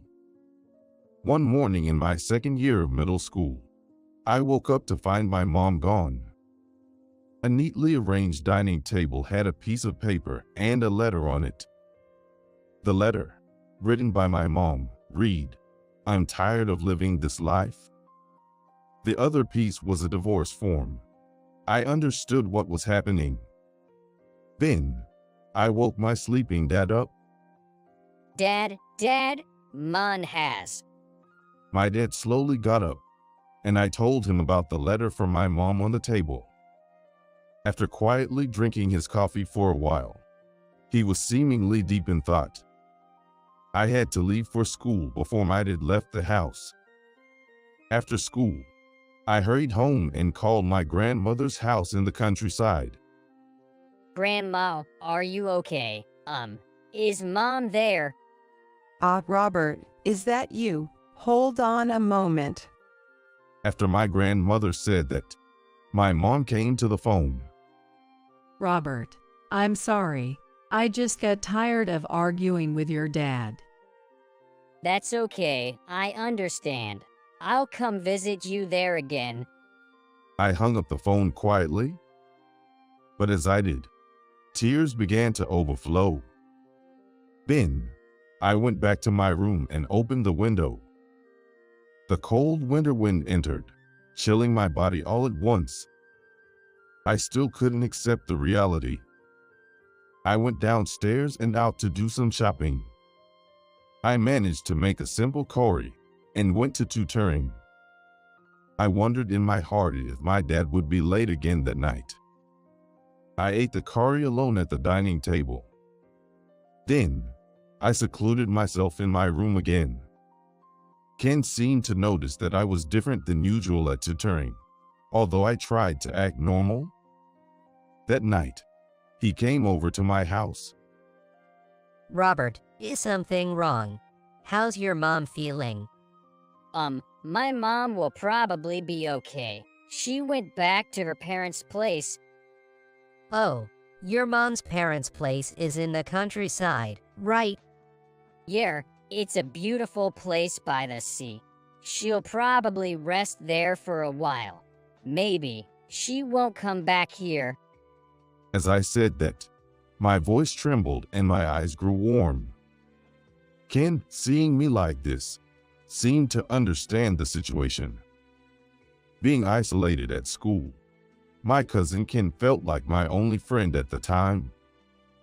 He went to the kitchen and seemed to be looking for something. Then he made me a cup of warm tea. Without saying anything, he sat with me at the dining table for a while before leaving. I felt like I would break if I didn't keep busy, so I went to my room and focused on making a miniature chair. The next day, when I came back from school, I found a stranger, a woman, standing in the kitchen. You must be Robert, right? I'm Kate, a home helper. She introduced herself, handing me her business card. I realized she was a housekeeper and politely greeted her, leaving the kitchen work to her before returning to my room. My dad must have hired the helper. With less work to do at home, I quickly finished my homework and the assignments from tutoring. By then, it seemed Kate had already left. The bathroom was very clean. As I looked around the other rooms, they were neatly tidied, and the laundry was folded in a corner of the room. I wasn't keen on going to school, but encouraged by Ken, I kept up with school and tutoring. Ever since Kate came every day, I stayed in my room. Robert, shall I clean your room? No, I'll take care of my room myself. I would decline her. My miniature furniture hobby was important to me, and I didn't want anyone touching it without permission. This continued into middle school, and eventually, the time for exams approached. I occasionally called my mom, who sounded much happier and was pleased to hear from me. Yet, looking at the kitchen without my mom, I couldn't help feeling lonely. Remembering how my mom used to worry about my grades, I began to study harder as rain started to fall outside. The tradition of building model kits with my dad on rainy days had stopped. Together with Ken, I focused on studying for the exams. Somehow, I managed to get into a public high school. To celebrate, my dad bought me a cell phone, and I gave my contact information to Ken and my mom. My mom had also bought a cell phone, and we kept in touch regularly. She seemed to have found a job in the countryside. After that, the emails started to fade. Ken went to a different school, and I started commuting to school alone. The station was close, so even on rainy days, walking was quick enough. The rain washed away the memories of bright, sunny days in the countryside with my mom. It made those happy times seem far away. Even so, I still liked rainy days. Compared to the blue skies at my mom's hometown, the city, even when sunny, felt increasingly gray to me. During my first year in high school, a girl in my class named Mia gave me a letter. She was popular and really cute. The letter asked if I'd like to go out with her, which surprised me. I wrote down only my cell phone number on a letter back to her. Then we started exchanging texts, and Mia and I began dating. I wasn't much for eating out, but we went to movies and shopping, and she even joined me browsing furniture stores. Wow, Robert, you really like furniture. Yeah, for some reason, I've always liked it since I was little. I have something I'd like you to see, so if you want, come over to my place sometime. When I invited her, she happily agreed to come over. Amazing. what a fancy house. She was surprised. It was surprising to me since I hadn't been to many friends' homes. But indeed, our living room had quite a few expensive pieces of furniture, thanks to my dad's taste. However, she was even more astonished by my room, which looked more like a workshop, and was fascinated by the miniature furniture I made. This is so cute. Did you make this, Robert? Yeah, that's right. Do you like it? It's my hobby. You're so talented. I'd love to have this chair. Sure, you can have it. I'm glad you like it. I've always been into this kind of thing, even though I'm not great at studying or sports. She smiled warmly at that.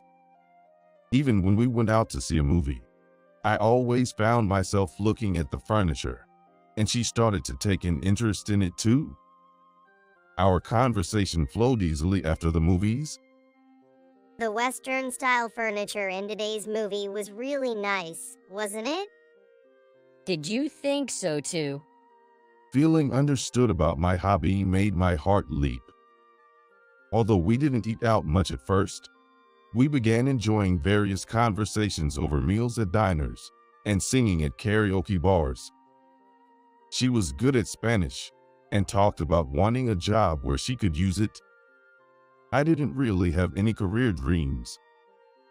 I took my studies seriously in high school, even though I quit tutoring. Then I thought it'd been nice to take her to my mom's hometown. When I suggested it, we planned a trip for 3 days during the summer holiday, with her parents' permission. Robert, you've grown so tall. It's good to see you doing well. And what a lovely young lady.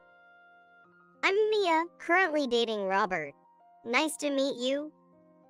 Oh my, nice to meet you too. What a charming young lady. Please, come in. My grandmother welcomed us with a smile. I almost cried when I saw my mom, but having Mia there made it easier, especially when I was already a high school student. Like old times, my mom took us to the sea. Mia was moved by the beautiful countryside air and the blue ocean. We were too shy for swimsuits, so we just dipped our feet at the beach. She enjoyed the nostalgic potato salad my grandmother made. She was delighted by the potato fields and green mountains, and was impressed by the architecture of my grandmother's rural home. My mom took time off work for us. The next day, my mom prepared us for the possibility of rain. The weather was clear, but even so, she said to us, the weather in the mountains can change suddenly. As we walked in the mountains, Mia was surprised by the cicada sounds, but then suddenly, they stopped. Drops of rain began to fall, and my mom lent us rain gear. At that time, my mom drove us in her regular compact car, smiling as she guided us to the base of the mountain, where we got into the car parked there.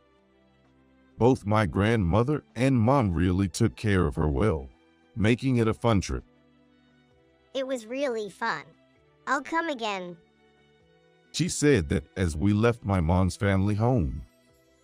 On the train back, she was all excited, chatting about how nice the countryside is, making me feel good about our trip too. I had no intention of going to college, but she was about to face college entrance exams, so this was our only chance to relax for a while. Our relationship continued smoothly through the end of high school, and she went on to her dream college. My dad suggested I help out at his construction site if I wasn't planning on college. I looked for jobs after graduating high school, but as I was not great at communication, I couldn't find a good workplace and ended up working at my dad's site right away. For someone like me who's not very strong, the work on site was tough at first. A colleague who had been working since right after high school told me sternly, "Hey, just because you're the boss's son doesn't mean you can slack off. pushing me to keep up with the work. After about 3 months, I started to get the hang of it. Aside from talking to him, I didn't need much communication, just doing what I was told. Having gotten my driver's license just before graduating high school, I started driving a small truck early in the morning to pick up younger workers without licenses. I remembered the old days when my mom used to drive a similar truck, which made me nostalgic. I liked driving. My girlfriend, now in college, kept in touch as always, and we sometimes met up to watch a movie. Ken also went to a pretty well-known college.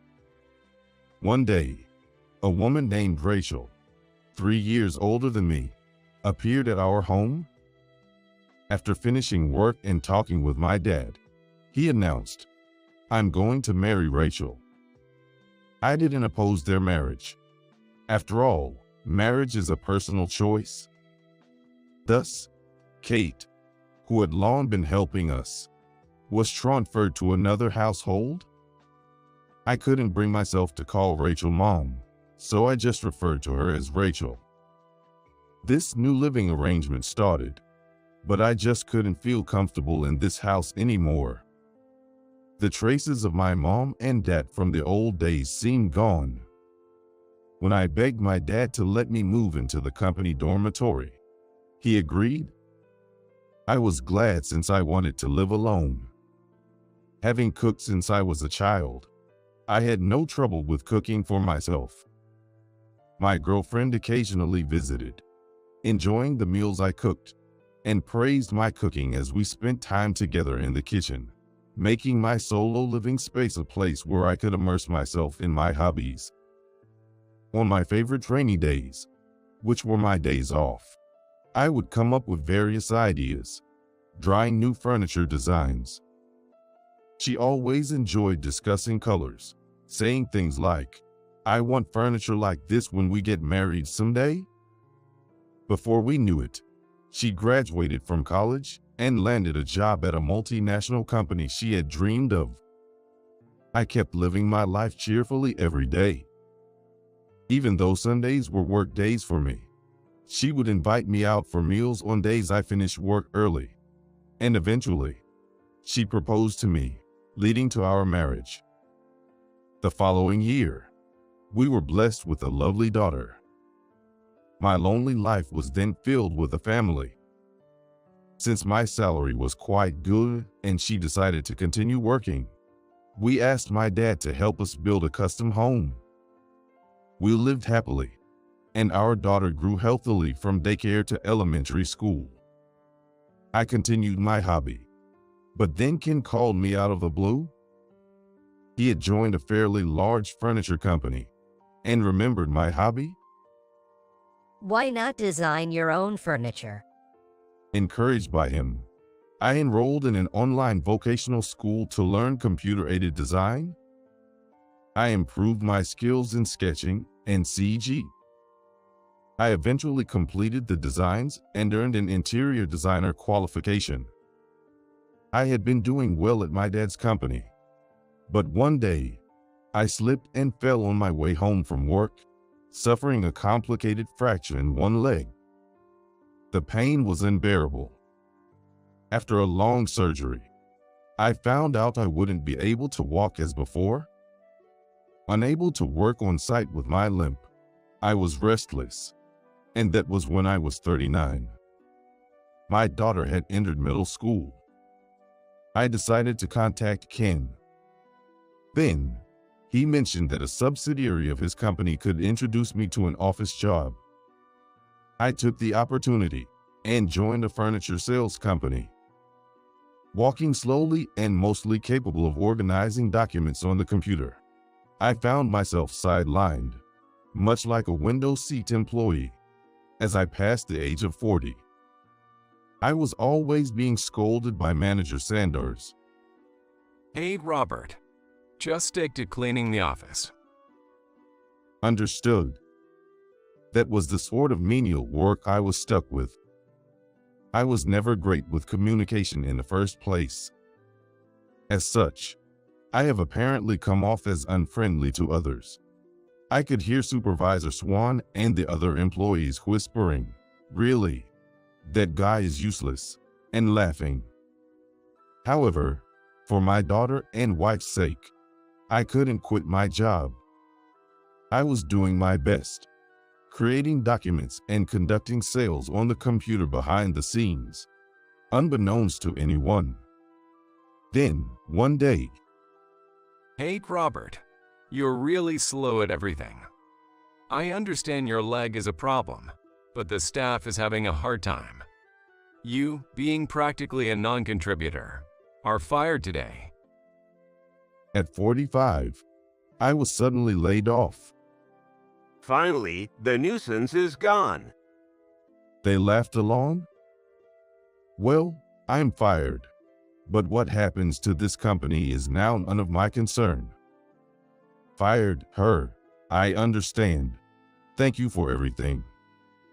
As I packed my things and was about to leave, Director Sock, who seldom was in the office, hurriedly stopped me. Wait a minute, Robert. I stopped. Director Sock immediately contacted President Taylor, who then appeared. Sanders, I had no idea our office was in such a state. Robert has a disability, yes, but did he cause any problems? Sanders fell silent under Taylor's glare. Then Swan said, No, but he's not good at communication, and indeed, his work is slow, and everyone is troubled by it. I had been earnestly doing my work. I then faced Sanders and Swan to express my feelings. I am sorry. I indeed struggle with communication and have this disability. But I didn't choose to be this way. Manager, supervisor, and fellow employees, you all laughed at me behind my back. But I've been fully committed to my work. And now, the future of this company depends on what you, the manager, decide. Please apologize to me right now. I shouted loudly. Seeing the usually calm me shouting, Swan and the others were shocked. Sanders, and all of you employees don't understand our company at all. And though you are a manager, you don't have the authority to fire an employee. Sock said that, silencing Sanders again. Then Taylor exclaimed, Exactly as Sock said. Our company's revenue depends on the patent designs created by Robert. Without him, this company would go bankrupt. Are you all okay with losing your jobs? Only the president and the director were aware. I had patented all my furniture designs and outsourced their production while handling the sales here. Patent. Hearing Taylor's words, Sanders, Swan, and the other employees began to tremble. Taylor ordered, Sanders, you don't have the authority to fire Robert. But I have the authority to fire you, Sanders. You are fired as of today. Clear out your desk immediately. Sanders was fired on the spot. While still trembling, he turned pale and started packing his desk. Swan and the other employees apologized to me. Robert, we've been truly disrespectful to you, they said, apologizing one after another. Afterward, Taylor, understanding my communication struggles, called me in and gave me an office. I was appointed as the head of the department. I was shocked by my sudden promotion. I could only express my gratitude to the president. My salary was tripled. Overjoyed, I immediately texted my wife. And when I got home, my wife and daughter had bought a cake to celebrate. Though my mobility was compromised, looking at my family's smiling faces, I pledged to continue dedicating myself to my job, which blends my lifelong hobby with practical benefits. The raindrops sparkling on the window seemed to reflect my mother's smile from days gone by. You know, those misunderstood guys who applied for the job without any background. The interviewer said, laughing while fanning his face with my resume. If you're that desperate for money, try solving this problem. He began writing a math problem on the whiteboard. Solve this, and I'll give you $1 million. He must think there's no way I could do it, having no education or work history. Seeing the interviewer so full of himself, I couldn't help but smirk inwardly. Taking out a notepad and pen, I asked, "Is that $1 million in cash or direct deposit?" The interviewer must have thought my comment was a futile struggle. Whichever you prefer, he said with a loud laugh. He didn't know what I was writing on my notepad or what was going to happen to him. I am John Murphy. I'm a 23-year-old and part-time worker. I work at a game development company doing debugging, which means finding bugs in games. Finding bugs might sound cool, but the actual work involves controlling the protagonist to repeatedly open and close the same door, asking the same character the same question over and over. It's just repeating these simple tasks for hours on end. Bugs, in other words, are insects. Debugging originally means removing insects, but as a part-timer, I don't remove them. If I find and bug, I report it to a full-time employee, and my job is done. I move on to another action and start the endless hunt for bugs again. I've been interested in games and computers since I was a kid. Both of my parents are from a landlocked county in the countryside and were always worried about me staying cooped up in my room, playing alone. On weekends, they often took me to mountains and rivers. However, I was terribly afraid of unfamiliar insects and slimy fish. I used to cry and refused to touch them, and my dad would always scold me. Stop whining like that. What kind of man are you if you can even touch a bug? I never understood why he got so angry. Whether I'm a man or not, I hate what I hate, and besides, not being able to touch bugs or fish has never been a problem in my life. Once I said that, my dad scolded me more than ever, and after that, we never went out as a family again. As a kid, I was happy I didn't have to touch bugs or fish anymore, but now that I'm an adult, I feel a bit guilty about it. Saying whatever comes to mind is a bad habit of mine. For instance, in elementary school, it was popular among the boys to flip up girls' skirts. The girls who were targeted would get angry or cry, and I just couldn't understand why the boys would do such a thing. Why do you do something so pointless when the girls clearly hate it? Because it's funny. Funny? How is flipping up skirts funny? Oh, I get it. You're trying to be popular with the girls. If not, go flip her skirt. No way. That's meaningless. I was left out by the boys, and girls were more incomprehensible to me than boys. During breaks, they would go to the bathroom in groups on purpose. They would put on makeup before coming to school and get scolded by the teacher. I never understood why people do meaningless or inefficient things. That's why I was disliked by those around me in elementary and middle school. So, in high school and college, I made an effort to speak only when necessary and kept my opinions to myself. I wasn't disliked anymore, but I still felt like I didn't belong anywhere. After graduating from college, I got a job at a stationery manufacturer.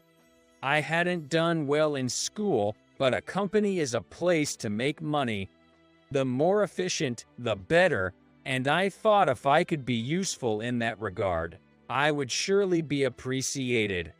Right after joining, I offered various opinions to my boss and seniors. Isn't this process unnecessary? This factory is cheaper and has a quicker delivery time, so it would be better to place orders with them. I just thought it would be good if we could increase sales or make work more efficient so everyone could have it easier. However, I was scolded by my boss and seniors, being told, "You look down on people, don't talk as if you know everything as a newcomer," and I began to receive overt harassment. Eventually, I resigned after about a year, and now I'm doing a part-time job hunting for bugs. It's a boring and dull job, but I think it probably suits me better. Whenever I think and speak up, I end up making others feel bad. I guess I'm just like the bugs hidden in the games. I'm home. Welcome back. When I got home, my mom, who was cooking in the kitchen, greeted me with a smile. My dad, sitting on the sofa, didn't say anything and just drank his beer. When the meal was ready, we all sat down to eat. John, how's work?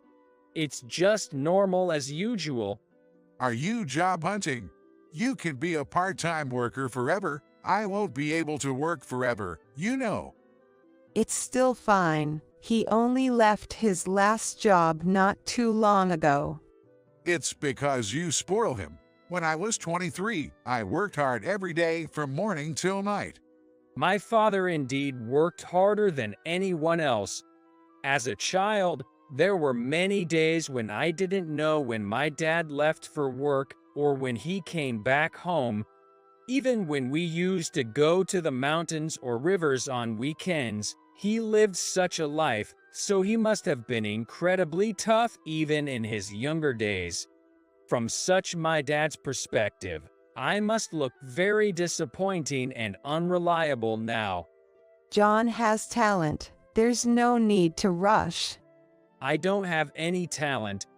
As soon as I said it, I felt embarrassed, like a child going through a rebellious phase. The next day, I was searching for bugs in games from morning. While working, I remembered what my father said last night. Of course, I knew that I couldn't go on like this forever. But I couldn't help thinking that if I started a different job, it would just be the same all over again. That made even searching for job postings online feel daunting. But I knew I couldn't keep saying that forever. It was while I was caught in this loop of farts that an employee suddenly called my name as he entered the room.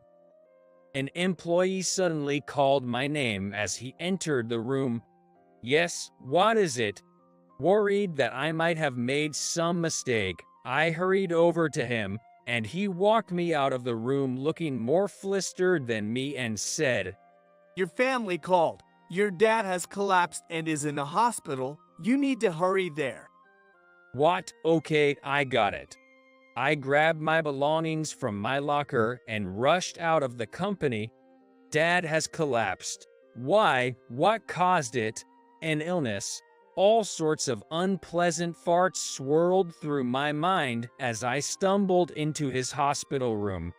Dad, wearing something like a blue examination gown, was sitting cross-legged on the bed and yelled at me as soon as he saw me. "What are you doing here?" Be quiet. We're in a hospital. I felt all my energy drain, and I slumped into a chair for visitors. "What the heck? I rushed here thinking you had collapsed, but you're perfectly fine." I just felt a bit dizzy, that's all. I told your mom there was no need to say anything. She tends to overreact. After that, my dad gave both my mom and me a lecture, almost identical to the one from last night. Watching him, I felt relieved, thinking he looked like he could go on without any issues for another 50 years. So, can you go home today, Dad? No, they say I need to stay for some tests. I'll be staying overnight. I see. Well, it's good to get everything checked out while you're here, especially at your age. As evening approached, it was time for visitors to leave the hospital. My mom must have been tired and worried, so we decided to go out for dinner together before heading home. As my mom left the room first, my dad called me back. What is it, Dad? Take care of your mom. What are you saying, sounding like a sick person? Let me know when you're getting discharged. I'll come to pick you up.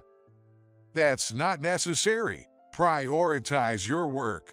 Even my dad seemed a bit weaker at the prospect of staying in the hospital. I thought I should treat him to something tasty. I took it easy. That's why I couldn't quite grasp what my mom said through tears at the restaurant. Terminal cancer with 2 months left to live. That was the real diagnosis given to my dad. I've never experienced time fly by so quickly in my life. A little over 2 months passed, and then my dad passed away quietly. After rushing through the wake and the funeral, my mom and I were spending a quiet time together at home for the first time in a while. John, I know this conversation could wait, but it might be better for you to know sooner. It's about your dad's mountain. The mountain? What are you talking about?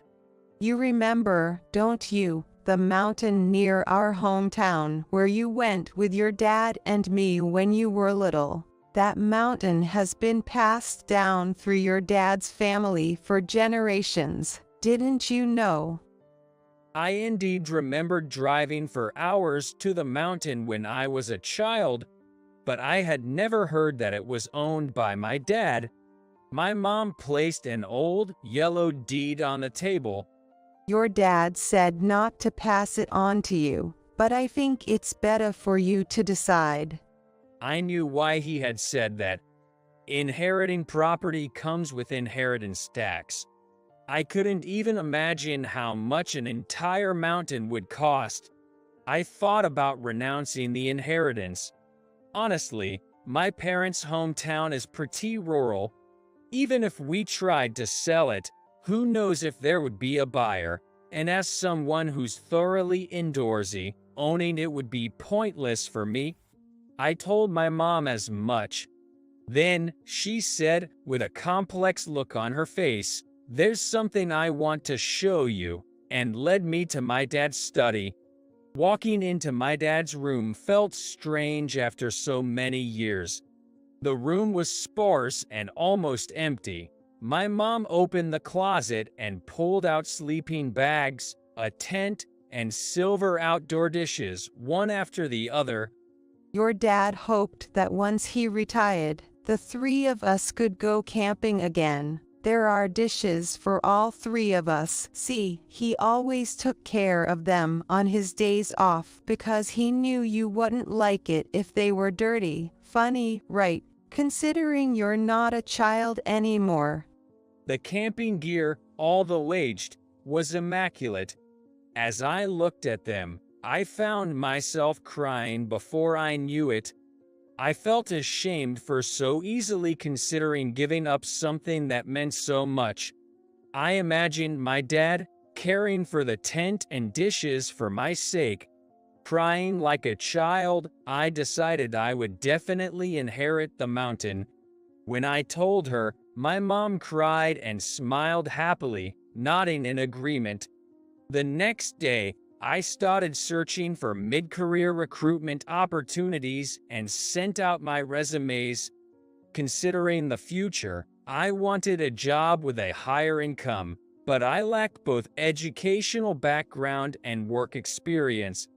I thought I shouldn't get my hopes too high, but to my surprise, a large IT company I applied to on a whim informed me that I passed the document screening. I wore a suit for the first time in a long while and headed to the company for the interview. The waiting room had a long table and chairs neatly arranged. I had assumed I would be the only one interviewing, but a young woman in a suit was sitting in the corner of the room. I sat as far away from her as possible and tried to relax by taking deep breaths repeatedly. The woman noticed me and turned around to ask, "Are you here for the interview?" Feeling even more nervous around a woman, I managed to say, yes, that's right." I'm glad. I thought I was the only one and was really nervous. Whether it's just you or both of us, I don't think it makes a difference. We have to take the interview one at a time anyway. Right after I said it, I regretted it. I felt like I had said something unnecessary again. However, the woman dismissed my concerns with a bright laugh, saying, "Oh, you're right. That was a silly thing to say." I'm Mary Johnson. I am John Murphy. Mary Johnson, the woman who introduced herself, was 2 years older than me. She had been a system engineer at another company and applied to this one for skill advancement. I had never spoken to women before, but Mary didn't show any displeasure even when I fumbled, understanding what I was trying to say. Thanks to her, the conversation went smoothly. Were you at another company before, John? Or did you do freelance work? No.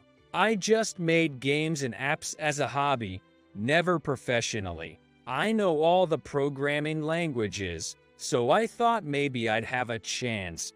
She laughed, saying, "John, you seem serious, but you joke around too." Eck, did I say something funny? Because knowing all programming languages is quite a statement. Sorry, that was an exaggeration. I don't know every single one, especially the ones made by individuals. She tilted her head with a smile. I admired her feminine gesture. All of them? You mean you actually know all of them? I mean, no offense, but there are over 200 programming languages, you know? Well, I was about to say when the door opened and Mary was called in for her interview. She answered energetically and left the room quickly. About 10 minutes later, a male employee came back and called for me. "Excuse me, may I come in?" Entering the room, I saw 3 interviewers seated in front of me. The men on the sides appeared to be in their early 30s, while the man in the middle seemed to be about 40. He wore a slightly flashy outfit, a brown suit and an orange shirt. He gestured for me to take a seat. I am David, the interviewer. Don't worry about the 2 people on either side of me. We have a rule that we have to do it in 3s. You know, you shouldn't respond to the interviewer with a huh. Are you here just to kill time? No, I'm sorry. I apologized quickly, feeling like I had just encountered someone unpleasant. However, I realized the significance of making it to an interview at such a big company without any real background. I wanted to make the most of this opportunity. So, I told you, right? People who are part-time workers just aren't cut from the right cloth. They wouldn't be doing that sort of thing if they had any sense, right? The young employee sitting next to him, slapped on the back by David, awkwardly smiled and agreed, "Yeah, you're right." You're Jack Murphy, right? No, I'm John. Oh, right. I graduated from Harvard, you know. I am from Harvard and entered this company, and now I'm a manager. I was managing dozens of employees and running this company. Since I'm conducting your interview, You ought to perk up a bit. I'm busy, you know. David spoke for a long time alone, boasting about his career, bad-mouthing his employees, and being sarcastic towards me. As I listened, I wondered if Mary had also been subjected to an interview like this from him. By the way, why did you apply to our company? I honestly shared that my dad had passed away, and I needed money to inherit the land that had been passed down through generations. Throughout this, David was fanning himself with my resume and yawning. Well, that's quite noble of you. But, land, what's the point of holding on to land these days? You gonna find some truffles or something? No, I haven't been to that land for many years, so I don't know its current state. What? And you're inheriting it? Why? It's something my dad and his ancestors cherished. Well, bringing that kind of emotional reasoning here, you might not be capable of the logical thinking required for this job. Are you holding onto a mountain for decades without apparent value, continuously paying for something so worthless? That's quite the quirky family you've got there. Until that moment, I had been determined to get this job, or at least to give it my all right here and now, regardless of the outcome. I couldn't let my dad down by running away again. I couldn't protect what I had decided to protect. That's what I had been telling myself to keep going. But hearing David's remarks, mocking not just me but my dad as well, something inside me snapped. David, oblivious to my change, cheerfully said, "Oh, right. If you're so desperate for money, why don't you try solving this problem? Solve it, and I'll give you $1 million. That should cover your mountain's inheritance tax. Probably more than necessary." David grinned as he wrote numbers and symbols on the whiteboard behind him. I recognized the problem. I smirked internally. I never thought such a thing would come in handy here. Come on, give it a try. Though I doubt you can do it. You can't start anything in the business world by simply admitting something's impossible. Pulling out a notepad and pen from my suit pocket, I said, "You're absolutely right. I do have one question, though." What? You want me to tell you the answer? Is that $1 million in cash or direct deposit? He must have thought it was just a futile attempt. David laughed loudly and said, "Whichever you prefer." This was when I was in my second year of high school. With no friends, I spent every day working part-time jobs. My mom noticed my concern, and she said, Your dad mentioned this competition, thinking it might be something for you, John. Remember, you had good grades in math back in middle school. The competition she referred to was the Math Olympiad. Indeed, my grades in math were good, but without attending any prep schools, I was convinced I'd fail the preliminaries. Despite that, I was a bit curious, so I searched for past questions online and studied hard until the day of the preliminaries. Surprisingly, I passed not just the preliminaries, but also the first and final exams. And I was even selected to represent the USA. What David had written was the exact problem I solved at the international competition. Although I didn't win the competition, I was the only one out of 500 contestants who solved that problem.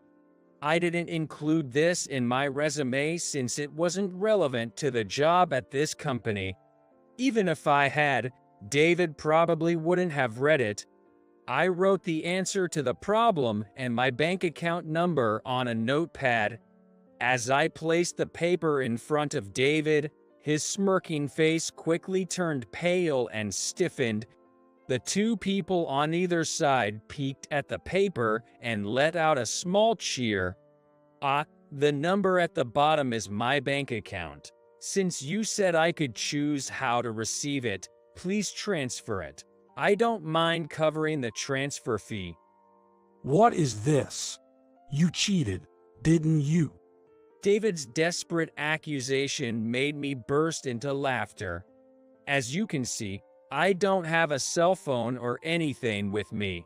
All I have is a notepad and a pen. Don't be ridiculous. Who would pay money for you? This is why I hate idiots with low education. Can't you even take a joke? Isn't it bad for someone who runs a company with dozens of employees to break promises in front of your employees? Look, there's no way someone with your lackluster resume could ever pass the document screening for a big corporation like this. You don't get it, do you? I have no money to waste on an idiot who can't understand that. What do you mean? I only let you through because I thought it'd be fun to mess around with a loser like you. It was all for my stress relief. There was never any intention of hiring you or paying you. If you're that desperate for money, I'll give you some, so just get lost. David pulled out his wallet and scattered a few $10 bills on the floor. I picked up each bill one by one and lined them up in front of David. Up until now, I've been harassed and bad-mouthed by many people, but seeing you made me realize I was actually lucky with the people around me. I've never met anyone as selfish and childish as you, not even in elementary school or kindergarten. David's face went from red to purple as he pointed at the door and yelled, "Get out." I was planning to leave anyway. I can't work for someone like you. I left the room as I listened to David tearing up the notebook I had written in. The next day, I was holed up in my room, holding my head in my hands. I had messed up. Despite deciding to give it my all without running away, it all ended up like that. I guess simple part-time jobs are more my speed after all. As I lay on my bed feeling down, an unknown number called my phone. "Hello." Is this John Murphy? I'm William from the HR department of Smith Corporation. Hearing the company name made me jump up. It was the company where I had gone for an interview yesterday. Thinking of David's face made my heart race, wondering what this was about. The man identifying himself as William said he wanted to hear about the interview and asked me to come to the office. His tone didn't seem like I was in trouble, but honestly, I wanted nothing to do with it. However, I decided to go when he mentioned that Mary would also be there. On the day, I dressed in a suit just in case and headed over. I was led to the same small conference room as before. When I entered, Mary was already there. Across the long table, sitting opposite, was David with a sulky face and a well-postured man in his 50s standing. The man saw me and stood up straight, pointing politely to the seat next to Mary and said, "Please sit here." Both of you, our David has behaved very rudely. We've asked you here today to apologize and to confirm the facts. The man who had called me, named William, was this gentleman. According to William, after the interviews with me and Mary, David had boastfully talked about it to his colleagues. Knowing David, he probably said whatever he wanted. This talk somehow reached William, David's superior, revealing that David had conducted a stress interview. I looked at David, thinking he was truly a deplorable person.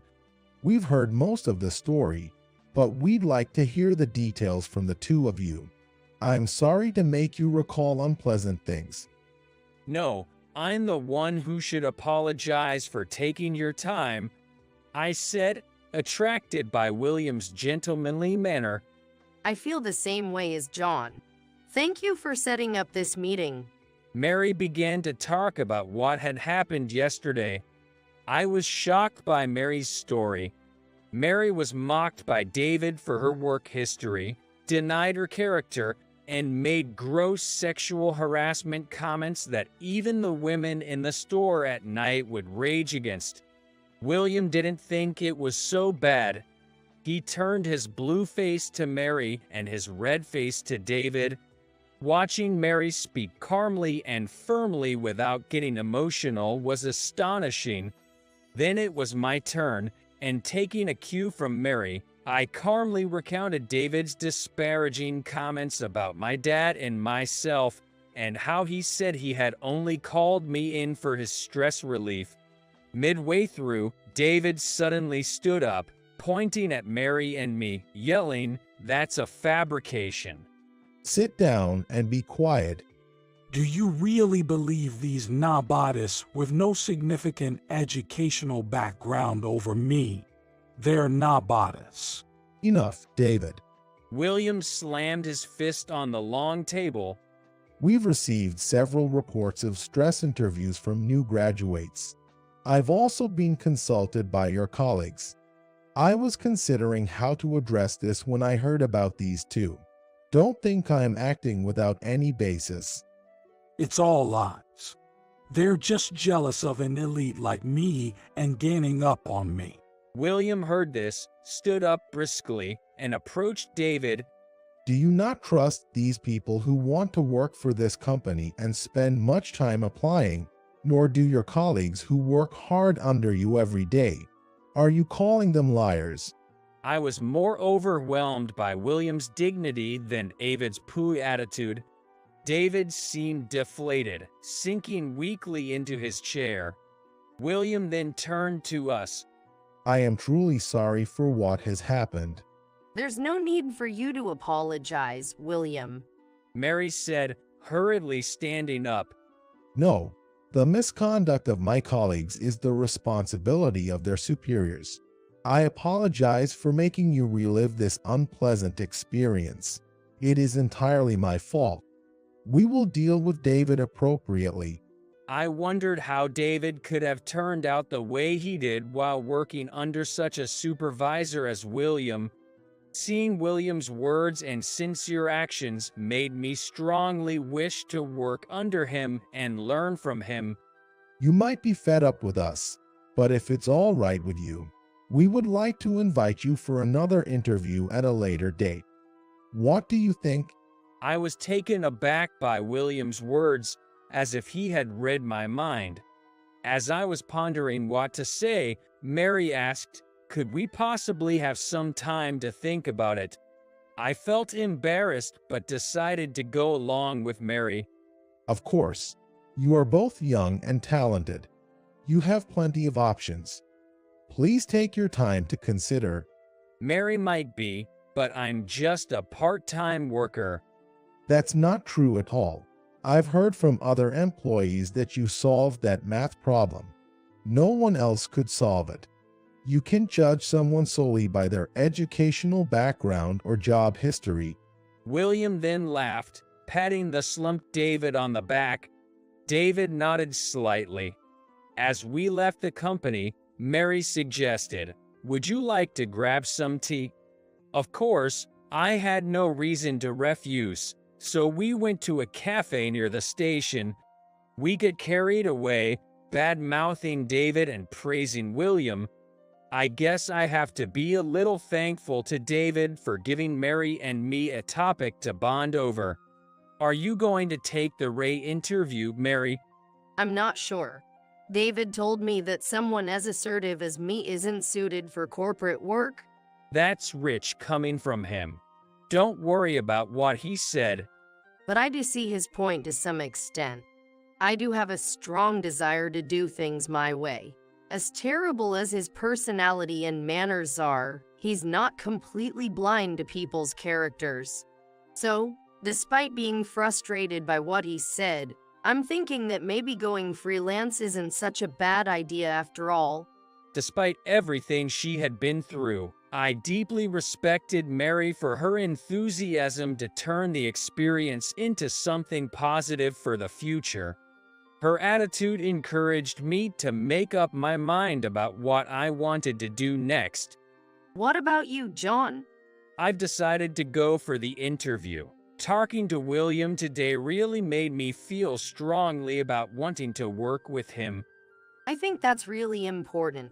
I will support you. I'll support you too, Mary. We exchanged phone number and boarded separate trains. Later, I went through the interview again and was successfully hired. When I reported this to Mary over the phone, she was very happy for me. With the greatest nervousness and resolution I had ever mustered in my life, I asked Mary out on a date. She graciously accepted. Then came a whirlwind of days. As a new employee who knew neither right nor left, I was constantly being drilled by my seniors. I also managed to upset clients by saying the wrong thing on several occasions. However, what was different from before was that no matter how much I was scolded, I never thought about running away from that place. No matter how much I faced tasks I was bad at or disliked, remembering my parents, my dad's mountain, and the stash of camping gear in the closet gave me the strength to face them. Mary also taught me a lot about work and handling relationships, and I was both scolded and praised. As an aside, I heard from a senior employee that David was demoted to a regular employee and received a pay cut for 6 months. Additionally, he was made to take the training for new recruits from scratch. Whenever I run into David at the office, he still looks displeased as ever. However, I see this as yet another challenge to overcome and make it a point to actively engage him in conversation whenever I see him. Years flew by in a blur, with no time to breathe, and it was only after several years that I visited the mountain I inherited from my dad. Arriving at the mountain, I woke up my son. He was sleeping in his child's seat. Mary, who changed her surname from Johnson to Murphy after marrying me, laughed at my awkward movements. Look, Noah, we've arrived at your dad's mountain. Wake up. Noah, born a year after Mary and I got married, turns 3 today. It was Mary's idea to visit the mountain for Noah's birthday. Holding Noah's hand, Mary and I walked through the mountain. Look, Noah, there are all sorts of insects on the trees. I caught a small beetle and showed it to Noah, but he clung to Mary, shaking his head and crying. Butterflies, grasshoppers, ladybugs. Noah cried, saying he was scared of everything I showed him. I grew increasingly frustrated and scolded him. Hey, you can be scared of everything. Mary told me off, saying that was not the way to talk to him. If you're rough with him, he'll only get more scared. Children are afraid because they don't understand what those things are. Taking her advice, I placed the beetle on my arm and brought it closer to Noah, just a little. It's the unknown that scares him. Indeed, that was true. Look, Noah, you can look from there. It won't bite, and it's not scary at all. Noah watched the little beetle crawling on my arm with wide eyes. In that moment, Noah was just like I had been as a child. Everything unfamiliar or unknown was terrifying. I would always say how much I disliked everything, and my dad would scold me harshly. As a child, I never understood why he was angry. Not understanding, I grew distant and even began to dislike my dad. But now, as a dad myself, I understand why he scolded me. He wanted to teach me not to fear the unknown, not to run from things I disliked. With such an attitude, you can protect what you cherish. What I inherited from my dad wasn't just this mountain. He taught me everything about life. Now, it's my turn to pass on those lessons.